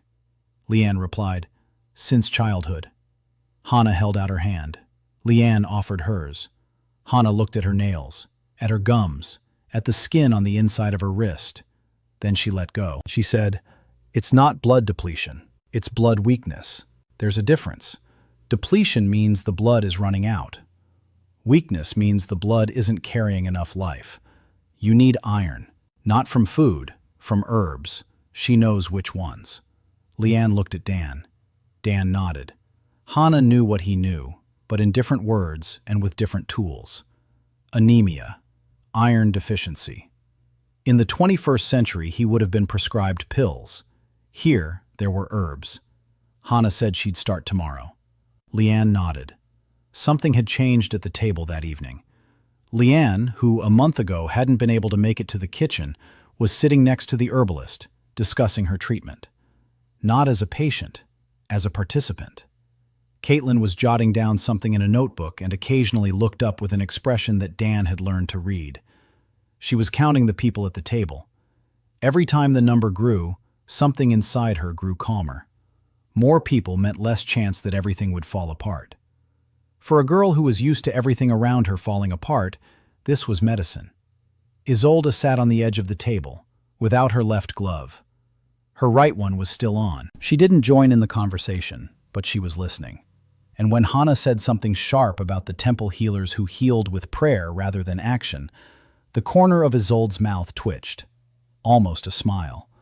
The first one in a long time. Dan saw it. He remembered it. He didn't say anything. After dinner, Hana went out into the courtyard. Dan found her sitting on the porch, looking out at the south garden. The apple trees had already borne their first fruit. Small, green, but fruit nonetheless. It was early fall. Hana asked without turning around. "Is this the kinship?" Dan said yes. Hana was silent for a moment. Then she spoke. She had seen many houses. In none of them had the threads of the kinship glowed. Nowhere. In all 27 years. She'd been told that the kinship was a formality, an empty ritual. And here, apple trees in October. Dan sat down beside her. He said he didn't fully understand how it worked either, but he'd noticed one thing. The earth responds when the people in a house start caring for one another, not just for show, not out of obligation, for real. Hana turned to face him. She looked him in the eyes. She said, "You're not a lord." Dan was silent. Hana continued, "Lords don't make broth. Lords don't clean wells. Lords don't teach damned wives how to breathe." She didn't know who he was, but he wasn't a lord. Dan said, "She's right. He's not a lord. He's a therapist." Hana didn't know the word. Dan explained, "A person whose job is to help other people figure themselves out and move on with their lives." Hana thought for a moment. Then she said, "In Chosan, they call people like that something else. They're called those who sit beside you." Dan thought that was the best description of his profession he'd ever heard. They sat on the porch in silence. Above the estate, 3 strands of kinship glowed in the darkening sky. Hana wasn't a wife. She wasn't part of the union. But she was the first person in this world with whom Dan could speak without an interpreter. Not because they spoke the same language, but because they both knew what it meant to sit beside someone who was suffering and not walk away. The 3rd month began with a scandal. For the first time, Isolde had dinner at the communal table without a veil, without her left glove, and without the right one. She'd taken off the right glove herself, that morning, in her room. Then she stepped out into the hallway. She walked past Olaf, who was carrying firewood. Olaf looked at her bare hands and dropped a log on his own foot. He cursed. Isolde walked past without turning around. Bertha saw her in the kitchen and backed up against the wall. Isolde poured herself some water. Bertha watched her hands as if she expected the pitcher to melt at her touch. The pitcher didn't melt. Isolde sat down at the table. She drank the water. Her hands were pale and slender and completely ordinary. Dan walked in and saw her. He didn't say anything. He sat down across from her. He began to eat breakfast. Isolde looked at him, and something resembling gratitude flashed in her eyes, for the fact that he hadn't paid any attention, for the fact that he hadn't made a big deal out of it. Because for her, it was a big deal. A huge one. But she didn't want others to see just how much. Breakfast went by. No one died from the cursed wife's touch. Bertha relaxed halfway through her porridge. Olaf forgot about the log. Caitlin placed her bread next to Isolde's, and their fingers accidentally touched. Caitlin pulled her hand away out of habit. Isolde didn't flinch. A month ago, a casual touch would have made her leave the room. Now she pushed the bread closer to Caitlin and continued eating. A brief moment. But Dan saw how the thread of kinship with Isolde pulsed steadily and confidently. Not as vividly as with Lienne, not as gently as with Caitlin, firmly, reliable, like a lock that had finally turned. After breakfast, Isolde called Dan into her study. She had found another letter, an old one, hidden in a false bottom in a desk drawer. She discovered the false bottom by accident while measuring the drawer for new folders and noticed that the inner depth didn't match the outer one. The letter wasn't written in the handwriting of Dan's father or grandfather. It was a different handwriting, a woman's, neat and refined. Addressed to Dan Ashford's grandmother, Eleanor Ashford, née Siren. The contents: a warning. Someone from the Siren household had written to Eleanor that the college was beginning to change the rules of the marriage union, that the old texts were being removed from libraries, that families who asked questions about true kinship were being investigated and fined. The author asked Eleanor to hide the family records and not draw attention to herself. The letter was dated 40 years earlier. Dan read it. He reread it. He looked at Isolde. She said, "Someone 40 years ago already knew that the college was altering the ritual, and someone in the Ashford household knew the truth about true kinship. Dan's grandmother hid this letter because it was dangerous to keep it." Dan asked, "What does this mean for us now?" Isolde said, "It means there are other records, somewhere in the house or nearby. Grandma couldn't bring herself to destroy the family documents. She hid them. We need to find them. And it means that the college has been actively erasing knowledge of how the true union works, and Dan has somehow reawakened it. When the Collegium finds out, they'll come, not to check, to erase it." Dan felt the same chill as last time, but now something else was mixed in with the chill. Anger, quiet, professional. The anger of a therapist who discovers that the support system was deliberately broken to control the very people it was meant to help. He said, "We'll find the records, and we'll prepare for the Collegium's arrival." Isolde nodded. Then she said, "There's one more thing. Her gift. It's not just reading intentions. She's starting to sense lies not only through touch, from a distance, faintly, but it's growing. Grounding techniques don't suppress the gift. They unleash it. Before, it was all just noise. Now the noise is turning into a signal. She can tell the difference between lies and the truth in a conversation if the person is standing close enough." Dan asked, "How close?" Isolde said, "The length of this table." Dan looked at the table. 3 meters. A month ago, she couldn't even sit in the same room with Olaf. Now she could detect lies from a distance of 3 meters. Her thread of kinship pulsed. The gift was awakening. Not a curse, a gift. He asked if she could control when to listen and when not to. Isolde said she was learning. It doesn't always work, but she's learning. Dan said they would keep practicing, every morning. And he wanted to ask her for one thing. When Marcus arrived, and he would arrive, Dan wanted Isolde to be there, and to listen. Isolde looked at him. Something new flashed in her eyes. Not gratitude, not surprise. Recognition. He saw her gift not as a curse and not as a tool. He saw it as part of who she was, and he asked her to use it not for him, but for home. The difference was important. She said she would be there. A week passed. Hana and Lienne worked together every day. Hana prepared decoctions from iron-rich herbs. Lienne drank them and recorded the results. By herself. She started a notebook, a treatment notebook. Every day. What she drank, how much she slept, how she felt. Did she have shortness of breath? Did she have a cough? The color of her gums, the color of her nails. Dan didn't ask her to keep records. She started on her own. Because she realized that her body wasn't a sentence, but a system that could be observed and changed. Hana looked at the notebook with respect. She said that not a single doctor she knew kept such records. Lienne said quietly, "She's not a doctor." Hana replied, "Not yet." By the end of the 3rd month, Lienne could walk from the estate to the village without stopping. She still got tired by evening. She still coughed sometimes, but the blush on her cheeks was real, not from a fever. Lively. Dan saw how people in the village looked at her. A month ago, Graham had seen a thin girl who'd been brought there to die. Now he saw a young woman who had saved his wife and child and who came every week to check on them. Graham didn't just bow to her. He did better than that. He pulled up a chair for her by the hearth and poured milk for her. For the village elder, this was a sign of recognition as an equal. Meanwhile, Caitlin had paid off her second small debt.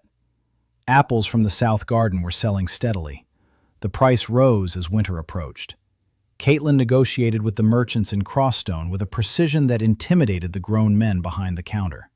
She didn't haggle loudly. She haggled with numbers. She opened her ledger. She showed the entries. Here's last week's price. Here's today's price. Here's the quantity she could supply. Here are the terms.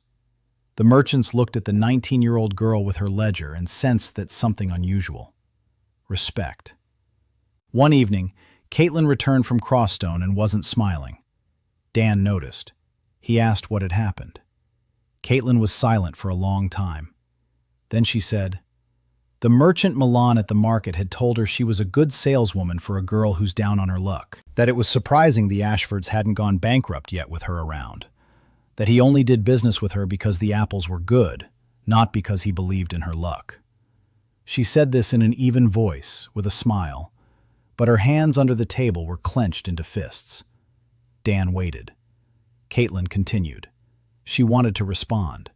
She wanted to say that she wasn't unlucky, that not a single shipment had fallen through in 2 months, that every coin in the ledger was earned through her own calculations.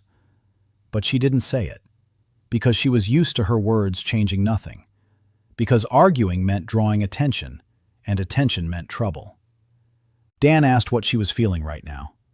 Caitlin looked up. Her smile faltered. She said, "Anger." Then she added quickly, "But that's silly." The dealer is right. She's unlucky. Everyone knows it. Dan shook his head. He said, "No, anger isn't silly. Anger means she knows her worth. She knows she deserves respect, and that someone didn't give her that respect. Anger is a healthy reaction. You don't need to hide it. You need to listen to it." Caitlin looked at him. Her smile faded. Her face became open, young, tired. She said, "She gets angry often, every day, but she's learned to keep quiet because when she spoke about how she felt, bad things happened. To her, to others. She's gotten used to thinking that her feelings are dangerous." Dan said, "Her feelings aren't dangerous. Her feelings are who she is, and she isn't dangerous. She's the person who keeps impeccable records and signs contracts and feeds a whole house with apples from the garden that had blossomed because the people in this house had started to care for one another." Caitlin pressed her lips together. Her eyes reddened. She didn't cry, but she was close to it. She said quietly, "Thank you." She stood up. She left. The thread of kinship with Caitlin pulsed softly and steadily. In the 6th month, Caitlin broke down. Not suddenly, not because of one thing, because of everything at once. Dan found her in the kitchen at 3 in the morning. She was sitting on the floor between a barrel of flour and the wall, knees pulled up to her chest, arms wrapped around her head. Her body was shaking. She wasn't crying. She was shivering, small, rapid shivers like someone shivering from the cold, but the kitchen was warm. Dan sat down next to her, not across from her, but right beside her, with his back to the wall, at arm's length, without touching her. Caitlin spoke, not right away, but after 5 minutes of silence. She said, "Because of her, something's going to happen again." The voice wasn't hers, not the voice that haggled with merchants, kept the books, and smiled.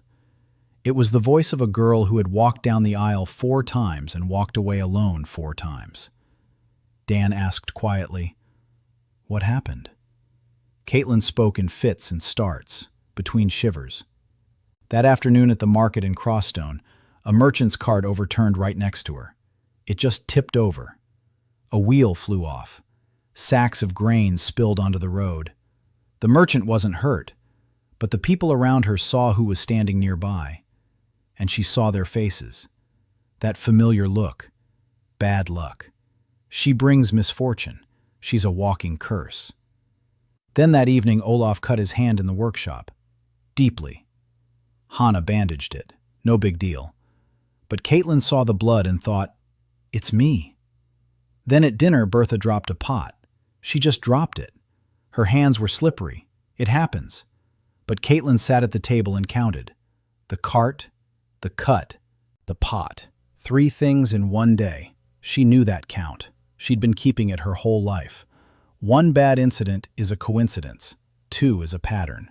3 is her. She said all this while sitting on the kitchen floor, and every word was like a stone she'd been carrying for years and had finally dropped. She said she needed to leave, that she would break this house just as she'd broken everything else, that Dan and Lienne and Isolde and Hana and everyone else would be better off without her, that every day she was here, she brought them trouble, and that she was scared. For the first time in 6 months, she said she was scared. Not everything is fine. She's scared. Dan sat beside her. He didn't comfort her. He didn't argue. He didn't say she was wrong. He didn't say everything would be okay. He knew those words were useless right now. Worse than useless. They devalue what she's feeling. And what she's feeling is 20 years of conviction that she's poison to everyone around her. That can't be cured with a single conversation. He said one thing. "I'm staying." Caitlin looked up. She looked at him. He repeated it. "I'm staying." She could speak. She could stay silent. She could cry. She could get up and leave. He would stay here, on the floor, right beside her, for as long as it takes. Caitlin looked at him. Then she turned away, and she cried, quietly, silently. Tears streamed down her face, and she didn't wipe them away. She didn't hide them. For the first time in years, she cried in front of, and that person didn't walk away or tell her she was overreacting. Dan sat there. 20 minutes, 40, an hour and a half. For 2 hours, he sat on the kitchen floor next to a 19-year-old girl who was crying out all the tears she'd been holding back since she was 13, when her first fiancé died and everyone said it was her. After 2 hours, she stopped crying. She wiped her face with her sleeve. She looked at him with red eyes, and she said, "He'll really stay." Dan said, "He'll really stay." Caitlin nodded. She closed her eyes. She leaned against the wall. And at that moment, the thread of kinship above her flared up. Not quietly, not evenly. It blazed powerfully and brightly. Third in strength only to Lienne's thread and Isolde's thread. But different.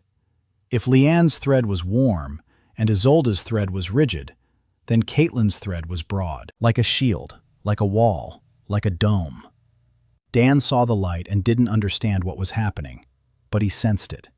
Something in the air had changed, as if an invisible pressure that had hung over the estate from day one had suddenly eased, as if someone had lifted a heavy blanket off the roof. In the morning, Oswald came to breakfast with news. The first piece. Olaf had inspected the road to Crosstone. The pothole that had been there for 3 years and had been breaking wheels had disappeared. It had simply vanished. The ground had leveled out. Second, Bertha had found the cat she hadn't seen for 2 weeks. He'd come back on his own, healthy, with a mouse. Third, Oswald woke up in the morning and didn't want to drink, for the first time in 5 years. He didn't know what to do about it, so he drank anyway. But the fact remained. Little things, coincidences, or maybe not. Caitlin's gift was awakening, not as a curse, as a shield. All her life she had unconsciously taken on the misfortunes of those around her, like a funnel. Every misfortune of every person around her became her own misfortune. The wagon broke down not because Caitlin was unlucky, But because Caitlin unconsciously drew toward herself the small disasters that were meant to happen to others, she protected the people around her at the cost of her own life. And she didn't know it. Now she knew. Not completely, but it was a start. Dan explained it to her that morning over breakfast, gently. Not as a diagnosis, as a hypothesis. He said he thought her bad luck wasn't a curse, but a gift turned upside down. That she wasn't breaking the world around her. She was taking the blows meant for others, unconsciously, without control. Like a person who throws themselves in front of a car to save a child, but does it every day without understanding why they keep getting hit by cars. Caitlin listened. Her eyes were red from the night before. There was no smile, and that was good. She listened without a mask. Dan continued. Last night, when she allowed herself to feel, something changed. The shield stopped pulling everything onto itself and began to function differently. Not like a funnel, but like a dome. Not drawing misfortune in, but deflecting it. Caitlin asked quietly, "Can she control it?" Dan answered honestly. He didn't know. He thought so. But this was his territory no more than it was hers. They would figure it out together. Caitlin nodded. Then she did something Dan hadn't expected. She reached across the table and touched his palm, briefly, for a second, and she said, "Thank you for staying." Dan said, "Always." Dan went out into the yard after breakfast. 3 threads of kinship glowed in the morning sky, bright, alive, different. The golden one toward Lienne, a silver one to Isolde, a broad copper one to Caitlin. He stood there watching and thinking about how, 6 months ago, he had died on a highway in Massachusetts. And now he was standing in the courtyard of a medieval manor, and the 3 women whom the whole world had considered defective turned out to be the strongest people he had ever met. Ashford Manor had stopped to crumble. It had begun to grow. And somewhere far to the south, on the trade route to the old bridge, a band of robbers who had been raiding wagons every week turned their horses in the other direction. For no reason. They simply didn't want to take that road. The band's captain later said that he'd felt uneasy, as if the road didn't want anyone with evil intentions to travel on it. He didn't know that a 19-year-old girl at the estate beyond the hill had fallen asleep without fear for the first time in 6 months, and her gift was working properly for the first time. The 9th month began with a visit. Marcus Ashford arrived in person. He wasn't alone. He was accompanied by 2 men. A notary from the marriage board named Stetton, a thin man with perpetually wet lips and a habit of jotting down every word in a small notebook. And a witness, a merchant from Crosstone named Milan, the very same Milan who had called Caitlin unlucky. Dan met them in the courtyard, unarmed, in a clean shirt. Isolde stood beside him, without a veil, without gloves. Her face was calm, and her eyes looked at the guests as if reading them like an open book, because they were. Marcus had changed since Dan had last seen him at the wedding. Back then he'd been smirking. Not now. Now he looked like a man who'd come to a funeral and was planning to enjoy it, but was holding back for the sake of propriety. He bowed just enough to be polite. He said he'd come at an invitation, that he wanted to make sure his cousin was doing all right, that the notary was there as a formality, that the witness was there because that's how it's supposed to be. Everything was polite. Everything went smoothly. Everything had an ulterior motive. Isolde stood next to Dan, and he saw her tilt her head slightly.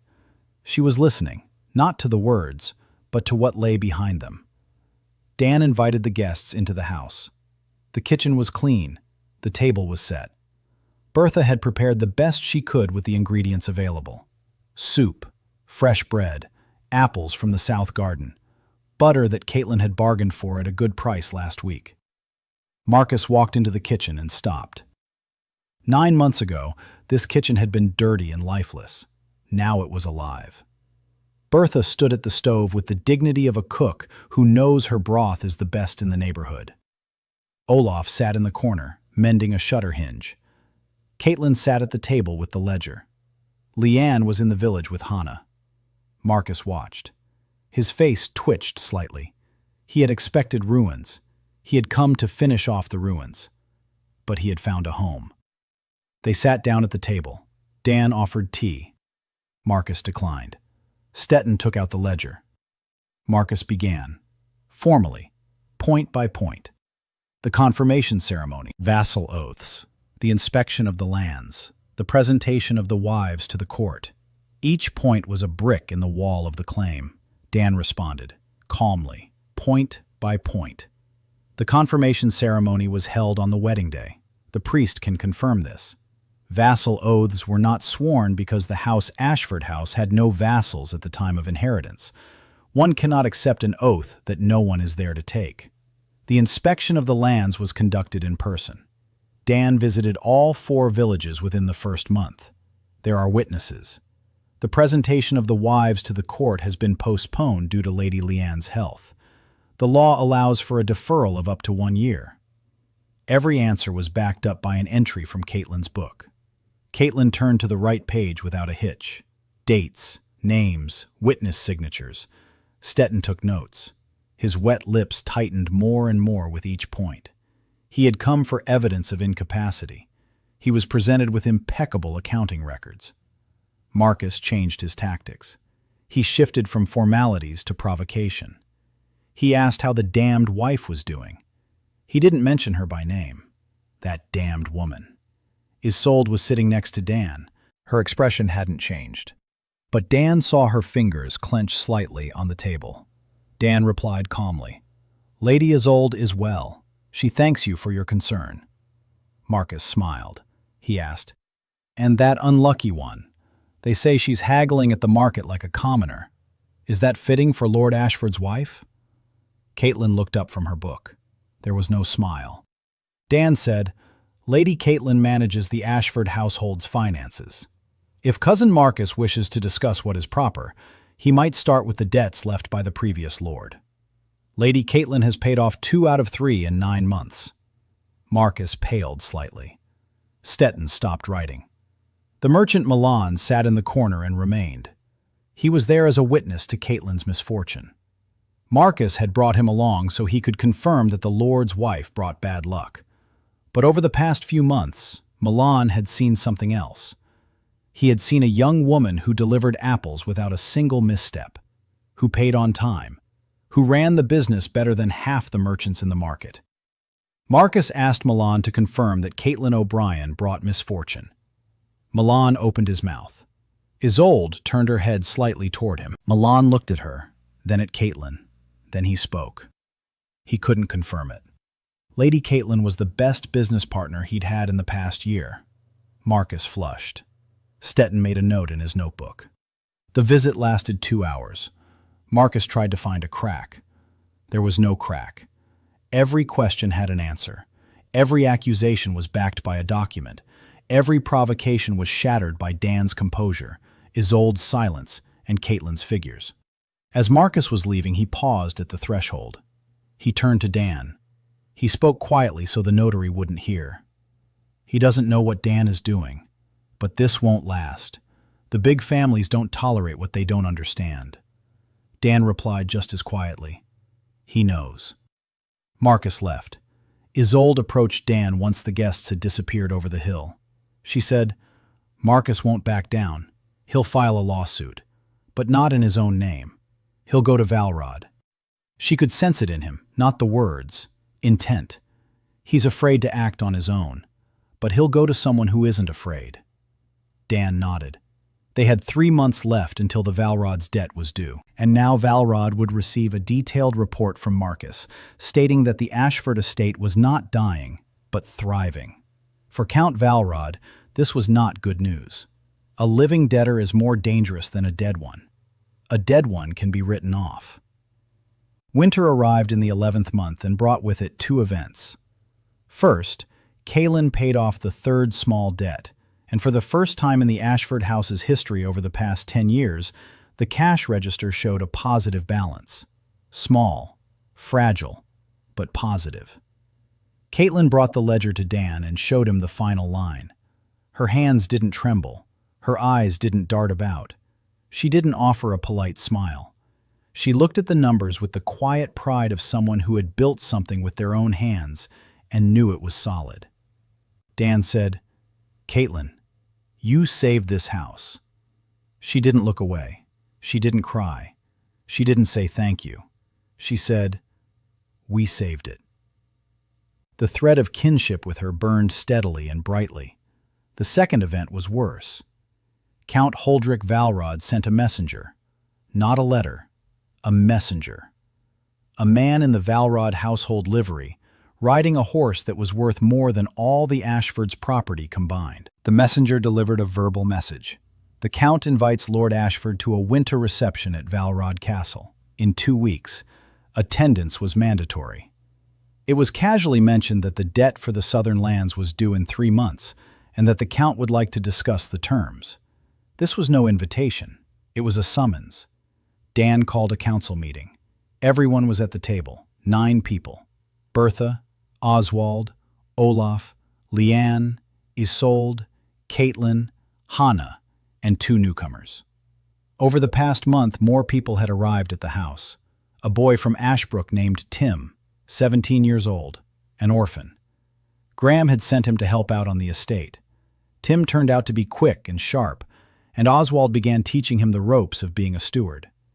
And an old seamstress from Riverford named Meg, who had come on her own because she'd heard that at the Ashford house they fed people and didn't beat them. She mended clothes and taught Bertha to embroider, and grumbled at everyone equally. Dan explained the situation. "Velrod is summoning us. We can't refuse to go. A refusal would be taken as an insult and a reason for immediate debt collection. Going means playing on someone else's turf by their rules." Isolde said, "She must go with him. She'll find out what Velrod is hiding." Caitlin said, "I'll go too with the books. If the debt comes up, I have the figures showing the repayment schedule and a plan for full repayment within a year." Lienne said quietly, "I'll go too." Everyone looked at her. Lienne wasn't a merchant. She wasn't a strategist. She wasn't a diplomat. But she said, "Velrod needs to see that the wife they sent here to die is still standing on her own 2 feet. That argument is stronger than any numbers." Dan looked at his 3 wives. 9 months ago, one of them couldn't even make it to the kitchen. The second wouldn't leave her room. The third hid behind a smile. Now they were sitting at the table, planning how to greet the Count. Hana said she was staying at the estate. Someone had to look after the house and the sick in the villages. Olaf said he would go with the Lord, just in case strong hands were needed. He didn't specify what for. Everyone understood. They set out a week later in 2 wagons. One was lent by Graham, the other by Fergal from Riverbend. Bran from Oldbridge provided the horse. The very same Bran who, a year ago, had refused to bow and said the village needed nothing from the Lord. He came in the morning before their departure. He brought the horse, a sturdy black gelding. He spoke briefly. "The horse is on credit. Return it when you return." And he left. Dan watched him go and thought about how the lifted tax and a year of peace had accomplished more than any promises ever could. Velrod Castle stood on a hill 3 days' journey away. Large, stone, with towers that told the world one simple thing: "We've been here a long time, and we're stronger than you." They arrived in the evening. The winter reception had already begun. The courtyard was full of guests, lords of small and medium-sized houses, their wives and their heirs, servants, musicians. Count Velrod's court was wealthy, and he wanted everyone to see it. Dan entered the hall and felt 30 pairs of eyes on him. Ashford, that upstart Ashford with his 3 failed marriages. He heard the whispers. He saw the smiles. A familiar feeling, like a new social worker at a veterans conference in Boston. "Everyone's waiting for you to slip up." Isolde walked beside him. Upright, calm, her eyes scanned the room. She read the room like an open book. To his left walked Caitlin, no smile, a book under her arm. To his right walked Lienne, more than the others, but on her own, without help, with a blush on her cheeks that had seemed impossible 9 months ago. Count Holdrick Velrod met them at the head table, a large man with a stern face and eyes that counted people like coins. He looked at Dan, then at his 3 wives. He lingered on Lienne. He raised an eyebrow slightly. He remembered. He knew this girl had been sent here to die, and yet she was standing there, breathing, looking him in the eye. Velrod said, "I'm glad to see the Ashford household in good health." He hoped to discuss business over dinner. Dan bowed precisely, not a degree less. Dinner lasted 3 hours. Dan sat next to Velrod and talked about the weather, about trade, about grain prices. Velrod was probing. He asked questions that seemed innocent, but each one had a catch. Like the harvest in the southern lands. How are the wives' health? Is it true that apple trees bloom in winter? Dan answered calmly. Every answer was precise. Every answer was incomplete. He wasn't lying, but he wasn't giving Velrod what he wanted. Control. Isolde sat 2 seats away and listened. After dinner, when they returned to their private room, she said, "Velrod doesn't want money. He wants land, the Ashford's southern lands. He knows they stay green out of season, and he wants them. Debt is leverage. If Dan pays, Velrod will find another lever. Money won't solve the problem." Dan nodded. He'd suspected as much. Caitlin added, "I've done the math. Even if we sell all the apples by the end of winter at the highest price, it will only cover 2/3 of the debt. We need another plan." Lienne remained silent. Then she spoke. At the reception, she'd spoken with Baron Cragan's wife, a small house west of Velrod. "Cragan's wife is ill. She's been sick for a long time. The doctors can't help her." Lienne had seen the symptoms, a certain kind of pallor, frequent blinking, swelling in her hands. Lienne thinks it's not an illness, it's poisoning. Lead. From the white powder Lady Cragan applies to her face every morning. Cosmetics in this world contained lead. Dan knew that. Now Lienne knew it too.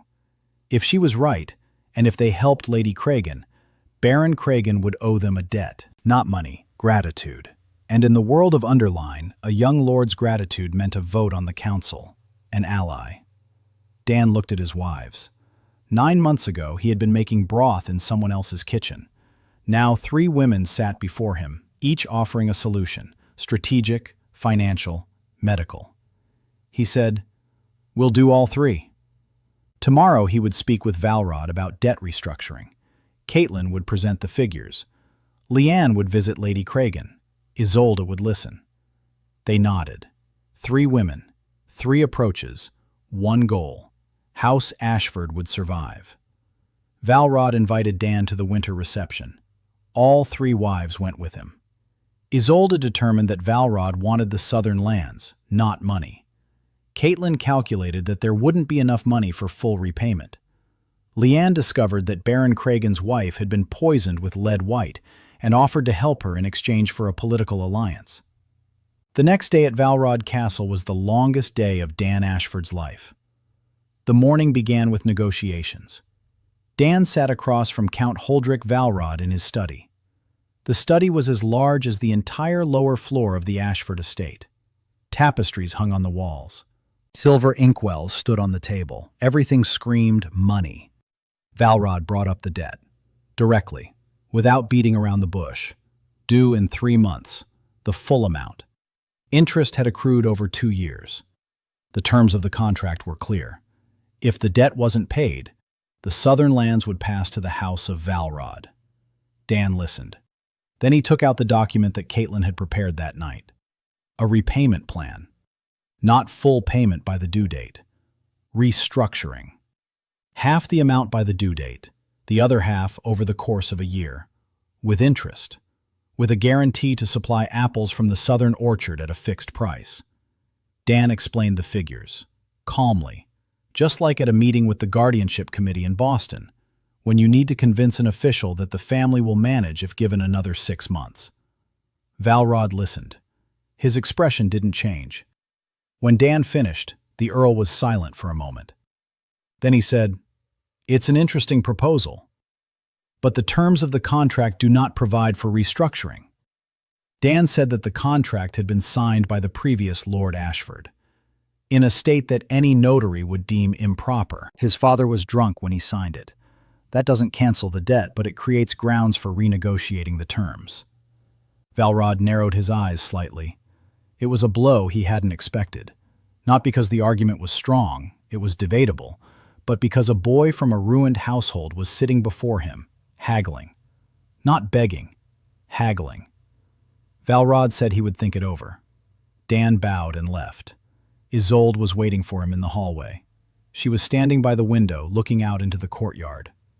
When he approached, she said without turning around, "Velrod won't accept the plan. He's already decided to take the land. The negotiations are just a formality for him." Dan asked, "Is she sure?" Isolde turned around. In her eyes was the calmness of someone who sees the truth and has long since stopped being surprised that the truth is ugly. She said, "I'm sure. When you were talking about restructuring, he was already thinking about how he would use the southern lands.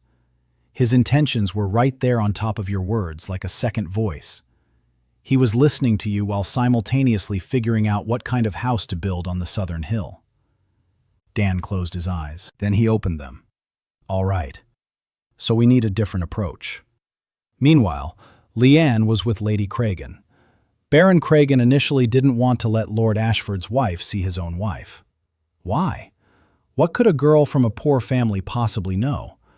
But Lienne told him quietly and confidently that she saw something in his wife that the doctors couldn't see, and that she could help if he'd let her. Cregan looked at her. 9 months ago, she would have lowered her eyes and walked away. Now she stood there and waited. He let her in. Lienne spent 2 hours with Lady Cregan. She examined her, asked her questions, quietly, patiently. Dan's questions, Dan's technique, but Lienne's voice and hands. She found the white powder. Lady Cregan showed her the little box. A white powder with a scent that Lienne had already learned to fear. Lead. Every morning on her face. Every morning, a small dose of poison into her skin. For years. Lienne explained, simply, without blame, without panic.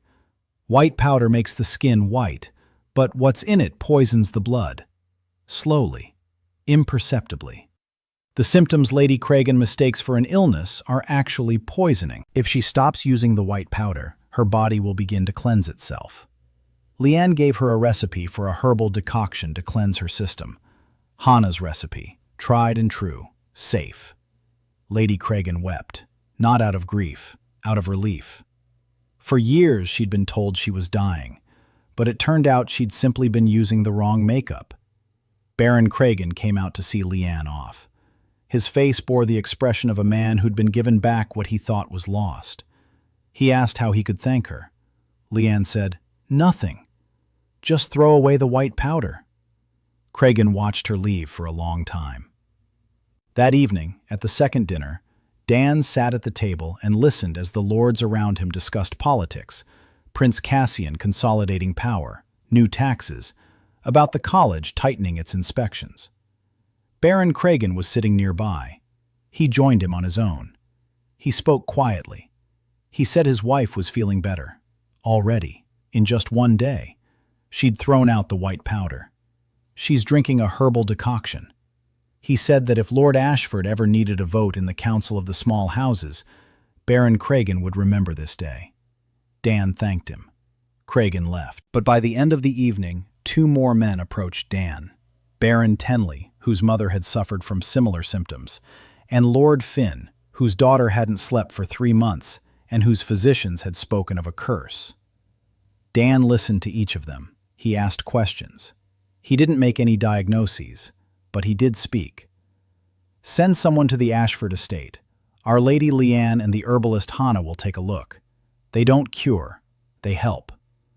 The 2 lords left with his words and with something in their eyes that Dan recognized. Hope. Small, cautious, but real. They left Velrod Castle 3 days later, without a decision on the debt. Velrod said he'd think about it. Isolde said he'd already thought about it and the answer would be no. But they left with something else. With 3 names. Cregan, Tenley, Finn. 3 young lords who knew the name Lienne Ashford, and who were grateful not for politics, but for the fact that, for the first time, Someone had looked at their loved ones as people, rather than as an entry in a register. Dan rode in the wagon, staring at the road. He was thinking. Velrod would take the southern lands, in 3 months, unless they found another way. Caitlin sat beside him, counting in a book.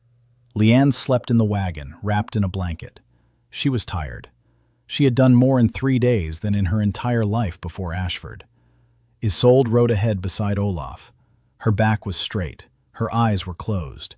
She was taking a break from the unfamiliar voices that had been thundering in her head for 3 days. She'd held out. 3 days in a castle full of people. 3 days of non-stop reading. 3 days without a breakdown. Dan looked at her and thought that 9 months ago, she wouldn't have been able to sit in the kitchen with 5 people. They'd changed. All of them. And so had he. He was no longer a therapist from Boston trapped in a stranger's body.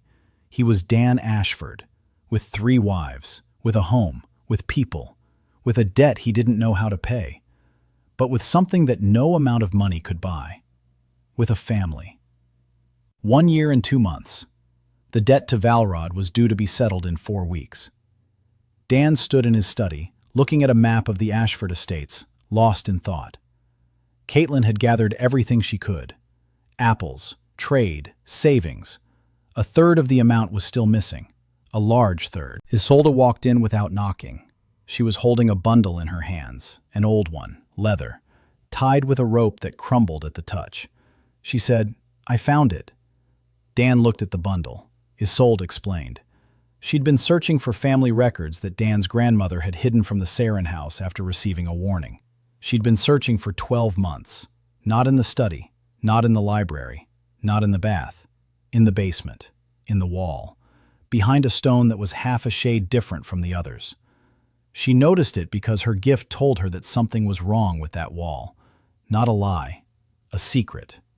The wall held a secret, and Isolde sensed it. Dan unwrapped the bundle. Inside lay 3 documents. The first, the Ashford family tree. Complete. All the way back to the first kings. The line was unbroken. The Ashfords were direct descendants of one of the first houses. Not a great one, but a minor one. But an authentic one, with a right known as the privilege of the land. This right meant that the lands of the direct descendants of the first houses could not be forfeited for debt, only through voluntary sale, with the Lord's consent. The contract with Velrod, in which the lands were transferred automatically, was invalid from the very beginning. The second document, a description of the authentic ritual of the marriage union. Not that watered-down ceremony they performed in Anderline now, the real one, the old one. The description stated what Dan already knew intuitively. Kinship grows from genuine care. The land responds to trust. The union is not between blood and blood, it is between heart and heart. And one more detail. The union is not limited to a single couple. Every person who becomes part of the household through trust rather than coercion adds their own thread. Not just wives, everyone, servants, vassals, peasants, anyone who stays of their own free will. Dan recalled a winter evening when he stepped out into the courtyard and saw thin threads stretching from the knot of kinship to the villages, the hospital, and the barracks. It wasn't his imagination, reality. The third document, a letter from one of the first kings, ancient, cracked, barely legible. Isolde deciphered it in 3 days. In the letter, the king addressed his descendants. He wrote that the union is not an instrument of power, it is a covenant with the land. The land of Anderline is alive. It grants strength to those who care for it. It takes strength away from those who take from it. Someday, there will be those who try to subvert the covenant, to turn care into control, to turn the union into a transaction. When that happens, the land will begin to die, and it will keep dying until someone remembers. Dan set the letter down. He looked at Isolde. She said, "The crown altered the ritual 100 years ago, and for 100 years the land of Anderline has been dying. Harvests have failed, springs have dried up, forests have thinned. Everyone thought it was a natural process. It's not a process, it's a consequence. Dan said, "The first document resolves the issue with Velrod. The land's privilege renders the contract for the southern lands null and void," Isolde said. "If the college recognizes the document as authentic," Dan said, "the same college that rejected my grandfather's request regarding the bloodline 40 years ago, the one that altered the ritual, the one that destroyed the records. They won't recognize it," Isolde nodded. "So we need another way. Not through the college, through the people." Dan thought about it for 2 days. Then he made a decision. He convened a council, not a family one, but the first council of allies. Baron Cregan, Lord Finn, Baron Tenley, and 3 others arrived at Ashford Manor. Lord Hammond, whose village Dan had saved from the plague 2 months earlier by teaching the villagers to boil water and quarantine the sick. Baron West, whom Caitlin had helped sort out his tangled debts and find a way to pay them off. And Lady Oren, a widow whose daughter Dan had talked out of being sent to the temple and instead taken in as a student by Hana. 6 minor lords gathered around a single table in a manor that had been in ruins just a year ago. Dan showed them the family tree. He explained the privilege of the land. He explained that Velrod's contract was null and void, but that the college would not recognize the document. He asked one thing. If he presented the document not to the college, but to the royal court, would they support him as witnesses to its authenticity? The 6 lords exchanged glances. It was a risk. To stand against Velrod meant making an enemy. To stand against the college meant making an even more formidable enemy. Cregan spoke first. He said that his wife no longer wore white and, for the first time in 3 years, was eating with appetite. That his son was seeing his mother healthy for the first time. That he remembered who had done this, and that if Lord Ashford asked for his vote, Baron Cregan would give his vote. Finn said his daughter was asleep. West said his debts were calculated and under control for the first time in 10 years. Hammond said not a single child had died in his village since they'd started boiling their water. Lady Oren said her daughter was studying with Hana and was smiling for the first time in a year. Tenley was silent longer than anyone else. Then he said, "He doesn't know what Ashford is doing, but he sees the results, and the results speak louder than any words." 6 voices. Dan bowed to each one, not as a lord to his vassals, but as a man to his fellow men. They didn't take an oath. They didn't swear allegiance.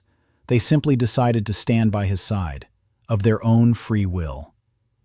2 weeks later, Dan filed the documents with the royal court, not with the college, to the court, with his family tree attached, with 6 witness statements, with the Ashford household's complete financial records prepared by Caitlin, with Lienne's medical records, which showed how true kinship restores health, with Isolde's conclusion regarding the falsity of the college's standard ritual, supported by an ancient text from the secret vault. Count Velrod learned of the filed lawsuit 3 days later. Marcus, who brought him the news, said that his cousin had dared to bypass the college. Velrod remained silent. He hadn't expected this. He had expected a puppy. He got a net. The news reached the capital a week later. Lord Inquisitor Morn, head of the Marriage College, read a copy of the petition. He set the paper aside. He sat in silence for a long time. Then he summoned his secretary and dictated an order. Send an inquisitor to the Ashford estate. Investigate the union, immediately. Spring of the 2nd year. Inquisitor Morn arrived at the Ashford estate at dawn. Without a guard, alone. Wearing a plain traveling cloak without the college's insignia. Dan came out to meet him. He knew who was coming. Isolde had warned him 2 days earlier. She had sensed his intent from a day's journey away. Not hostile, not friendly. Weary. The intent of a man who does his job and long ago stopped asking why. Morn was older than Dan had expected, around 50, a narrow face, gray eyes, the hands of a man who writes a lot. He bowed, not formally, with dignity. He introduced himself. He said he had arrived on the orders of the college to verify the authenticity of the marriage union at the Ashford household, that the procedure was standard, that based on its results, a report would be compiled for His Highness the Prince-Regent. Dan invited him into the house. Morn entered and paused in the kitchen doorway. People were seated at the table. Bertha was ladling out broth. Olaf was mending a buttonhole. Lienne was checking the entries in her treatment notebook. Caitlin was balancing the books. Hana was sorting through herbs. Isolde was reading a letter. Meg was darning a shirt. Tim was sweeping. Evelyn Asher, who had arrived in Ashford a month ago as a guest of her father, the Earl of Velrod, and who, over the course of that month, had quietly and unobtrusively stopped writing reports to her father and begun helping Caitlin with the books, was sitting by the window with a cup of tea. Maeve, hired 3 months ago as captain of a 6-sword mercenary squad, was snoring on a bench against the wall after her night shift. Morn stood in the doorway and watched. He had inspected dozens of houses during his career. He had seen empty castles with golden candelabras. He had seen wealthy estates where the wives didn't know the servants' names, and the servants didn't know their mistresses' faces.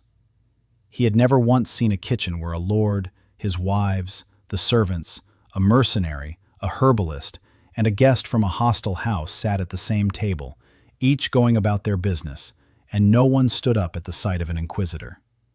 Because they hadn't noticed. No, they had noticed, but no one was afraid. Dan offered him a chair. Morn sat down. Bertha placed a bowl of broth in front of him. He looked at the broth, then at Dan. He asked, "It's part of the inspection," Dan replied. "It's breakfast." Morn was silent for a moment.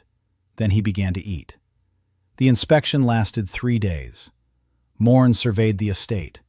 The south garden was in bloom, apple trees bearing fruit out of season. A vegetable garden that yielded produce year-round. He spoke with each of the wives, separately, in the study, behind a closed door. Dan wasn't present. He hadn't asked to be there. Lienne went in to see the Inquisitor and came out an hour later, calm. She told Dan afterward that Morn had asked about her health, about how she'd felt before the wedding and after, about what had changed. She answered honestly. That was all. Isolde went in to see the Inquisitor and came out 40 minutes later. Morn followed her out, his face paler than usual. Dan didn't ask what had happened. Isolde didn't say anything either. But that evening she said one thing. Morn isn't an enemy. He's a man who believes the old order was necessary, who sees that the order caused harm, and who doesn't know how to reconcile the first with the second. Caitlin went in to see the Inquisitor with a book. She came out 2 hours later. After she left, Morn asked Dan for permission to examine the books more closely. Dan granted it. Caitlin said later that the Inquisitor had leafed through the book for a long time in silence, and once he shook his head and said quietly, "Flawless." Morn spoke with Hana, with Maeve, with Olaf, with Bertha, with Graham from Ashbrook, who had come at Dan's invitation, with Fergal from Riverbend, even with Bran from Oldbridge, who had come on his own, without an invitation. He stood at the gate and waited until he was called in. Morn asked him why he was there. Bran said, "Because a year ago, the young lord waived the tax and asked for nothing in return. And then he sent a healer when Fergal's wife fell ill. And then he gave us seeds for the spring when Oldbridge had nothing to sow. And he asked for nothing in return." Morn asked, "And you came on orders?" Bran said, "No. He came because he came." Morn made a note of it. On the third evening, Dan found Morn on the porch. The Inquisitor was sitting there, gazing at the sky. 3 threads of kinship intertwined above the estate in a bright knot. Thin threads stretched out from the knot toward the villages, to the hospital that Lienne and Hana had opened 2 months ago, to Maeve's barracks, to the school, to the road where Caitlin's gift kept bandits at bay. Morn looked at the threads. He saw the kinship. He was an Inquisitor. That was his job. He had seen the kinship in every house he'd inspected. Dull, extinguished, formal. Here it burned brightly. Dan sat down beside him, in silence. They sat for 5 minutes, 10. Morn spoke. He said he had served the college for 30 years, that he believed the ritual's alteration had been necessary, that the old union had made the houses too powerful, that the crown could not rule a kingdom where every house with a genuine kinship became a small state, that centralization had saved Anderline from collapse. Dan listened. Morn continued. He said that he had seen what he had seen over the past 3 days, that a sick wife who was supposed to die was healing people in the village, that a cursed wife whom her family had disowned was reading lies and writing laws, that an unlucky wife whom everyone considered a walking disaster was protecting an entire estate, that the peasants were coming not because they were ordered to, that the servants don't bow because they aren't afraid, that apple trees are blooming in winter, that in 30 years he had never seen anything like it. Dan said, "He isn't trying to destroy the college. He isn't trying to overthrow the crown. He wants his home to survive. He wants his wives to be safe. He wants the people who have come to him not to be cast back into the world that cast them out," Morn said. "He knows. He sees it. That's the problem. Because if he writes the truth in the report, Prince Cassian won't leave Ashford alone. He'll come, with an army.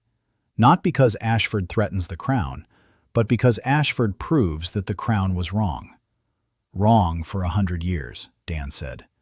And that's what will be in the report." Morn was silent. For a long time. The threads of kinship pulsed quietly in the sky. Then the Inquisitor stood up. He looked at Dan. He said he would write the truth, because for the first time in 30 years he had seen what the Union truly existed for, and because that broth was the best he'd had in the last 10 years. The shadow of a smile. The first in 3 days. Dan offered him some tea. Morn accepted. They sat on the porch and drank tea. Dan asked how long it had been since he'd slept. Morn looked at him. Then he said quietly, "A long time." Dan nodded. He said the guest room was available. A clean bed, a warm blanket, breakfast at 7. Morn stood there for a second. Then he nodded. He went into the house. In the morning, he left, with the certificate he'd signed at the desk in the study in front of witnesses. The union at the Ashford residence is valid. The kinship is genuine. No anomalies detected. The document bears the seal of the Inquisitor of the Marriage College. Legally, this meant that the college could not annul the union. Practically, it meant that Cassian would receive a report stating that in a remote house on the southern border, a fire burns that is found nowhere else in the kingdom. Morn was riding toward the capital, knowing that his report would change everything, for the Ashfords, for the board, and for himself. A week after Morn's departure, the royal court ruled on the Ashfords' lawsuit. The land privilege was recognized as genuine. The contract for the southern lands was null and void. The debt remained, but the land pledged as collateral was annulled. Velrod had lost. Not the battle, the first move. The count stood in his study, staring at the court's ruling. 6 seals of the lesser lords, the Inquisitor's signature, the family tree he had thought was lost. Marcus stood silently beside him. There was nothing to say. Velrod said, "This isn't the end." Marcus nodded. Velrod said, "Write to the prince." Marcus nodded again. The letter was sent to the capital that very day. Prince-Regent Cassian Anderline read both documents in a single evening, Inquisitor Morn's report and Count Velrod's letter. He rose from his desk and walked to the window. He looked south, and for the first time in 10 years of reign, he felt his fingers grow cold. On the horizon, far away, at the very edge of his vision, a light shone. Bright, warm, alive. The emblem of the Ashford house, visible from the capital. Cassian stood by the window and understood. That light cannot be extinguished by decree. It cannot be bought. It cannot be intimidated, because that light does not burn out of fear. It burns because, in a small house on the southern border, someone is cooking broth. Someone is keeping the books. Someone is tending to the sick. Someone is teaching children. Someone is repairing fences. Someone is seeing through lies. Someone is guarding the roads. And someone is sitting on the floor next to a crying girl and saying one word, "I'm staying." Cassian stepped away from the window. He summoned the Chancellor. He said, "Prepare the council." And from that day, the Ashford house ceased to be a home. It became a beginning. Ashmark was not born in battle, not in a manifesto, not at a coronation. It was born in a pot of broth, in a notebook full of numbers, in the first pair of gloves taken off at the table, in 2 hours of silence on the kitchen floor, in a note slipped under the door with a single word written on it: candles. He was born because a man from another world came to the place where 3 girls were waiting to be passed over once again. And he chose. On a spring morning, Dan Ashford stood in the courtyard of his estate. Lienne stood beside him, a medical bag slung over her shoulder. Alive, strong, with a quiet, dry sense of humor that had finally stopped hiding. Standing beside her was Isolde, without gloves, calm, with eyes that saw the truth and were no longer afraid of it. Standing beside her was Caitlin, with a book of laws, without a smile, with a face, a real face. Standing beside her was Hana, with her herbs and her curses and a heart that finally healed rather than obeyed. Standing beside her was Evelyn, in a dress in the colors of Ashmark, which she had chosen for herself for the first time in her life. Beside them, Maeve was snoring. She'd fallen asleep standing up because she'd been guarding the gate all night and refused to leave. Behind them stood the peasants from the 6 villages: Olaf, Bertha, Oswald, who hadn't had a drink in 3 months, Tim, Meg, Graham with his family, Fergal, Bran, Molcha. They just stood there. Above the estate, in the morning sky, the threads of kinship were weaving together. Gold, silver, copper, and dozens of thin new ones. To every person, to every home, to every patch of land that had begun to breathe anew. Dan looked at them, at everyone, and he thought of Mrs. Kobayashi, who, in another world, had cried for the first time. Of the fact that he hadn't had time to write it down. Of the fact that his last thought before death hadn't been about himself. The land of Anderline had chosen him for that. Because at the moment when it all ended, he was thinking of someone else. He understood that. He finally understood. And standing on the porch of his house, surrounded by people who had come of their own accord, he did what he always did. He turned to Lienne and asked, "How are you today?" Lienne looked at him. She smiled, quietly, genuinely, and she answered, "Fine." Morning was breaking over the Ashford house. Ahead lay the prince, the council, and a war that might not be a war after all. Ahead lay a world that needed to be changed. But that was for later. Right now, it was morning. The broth was simmering on the stove. Bertha was calling everyone to the table. And everything was fine.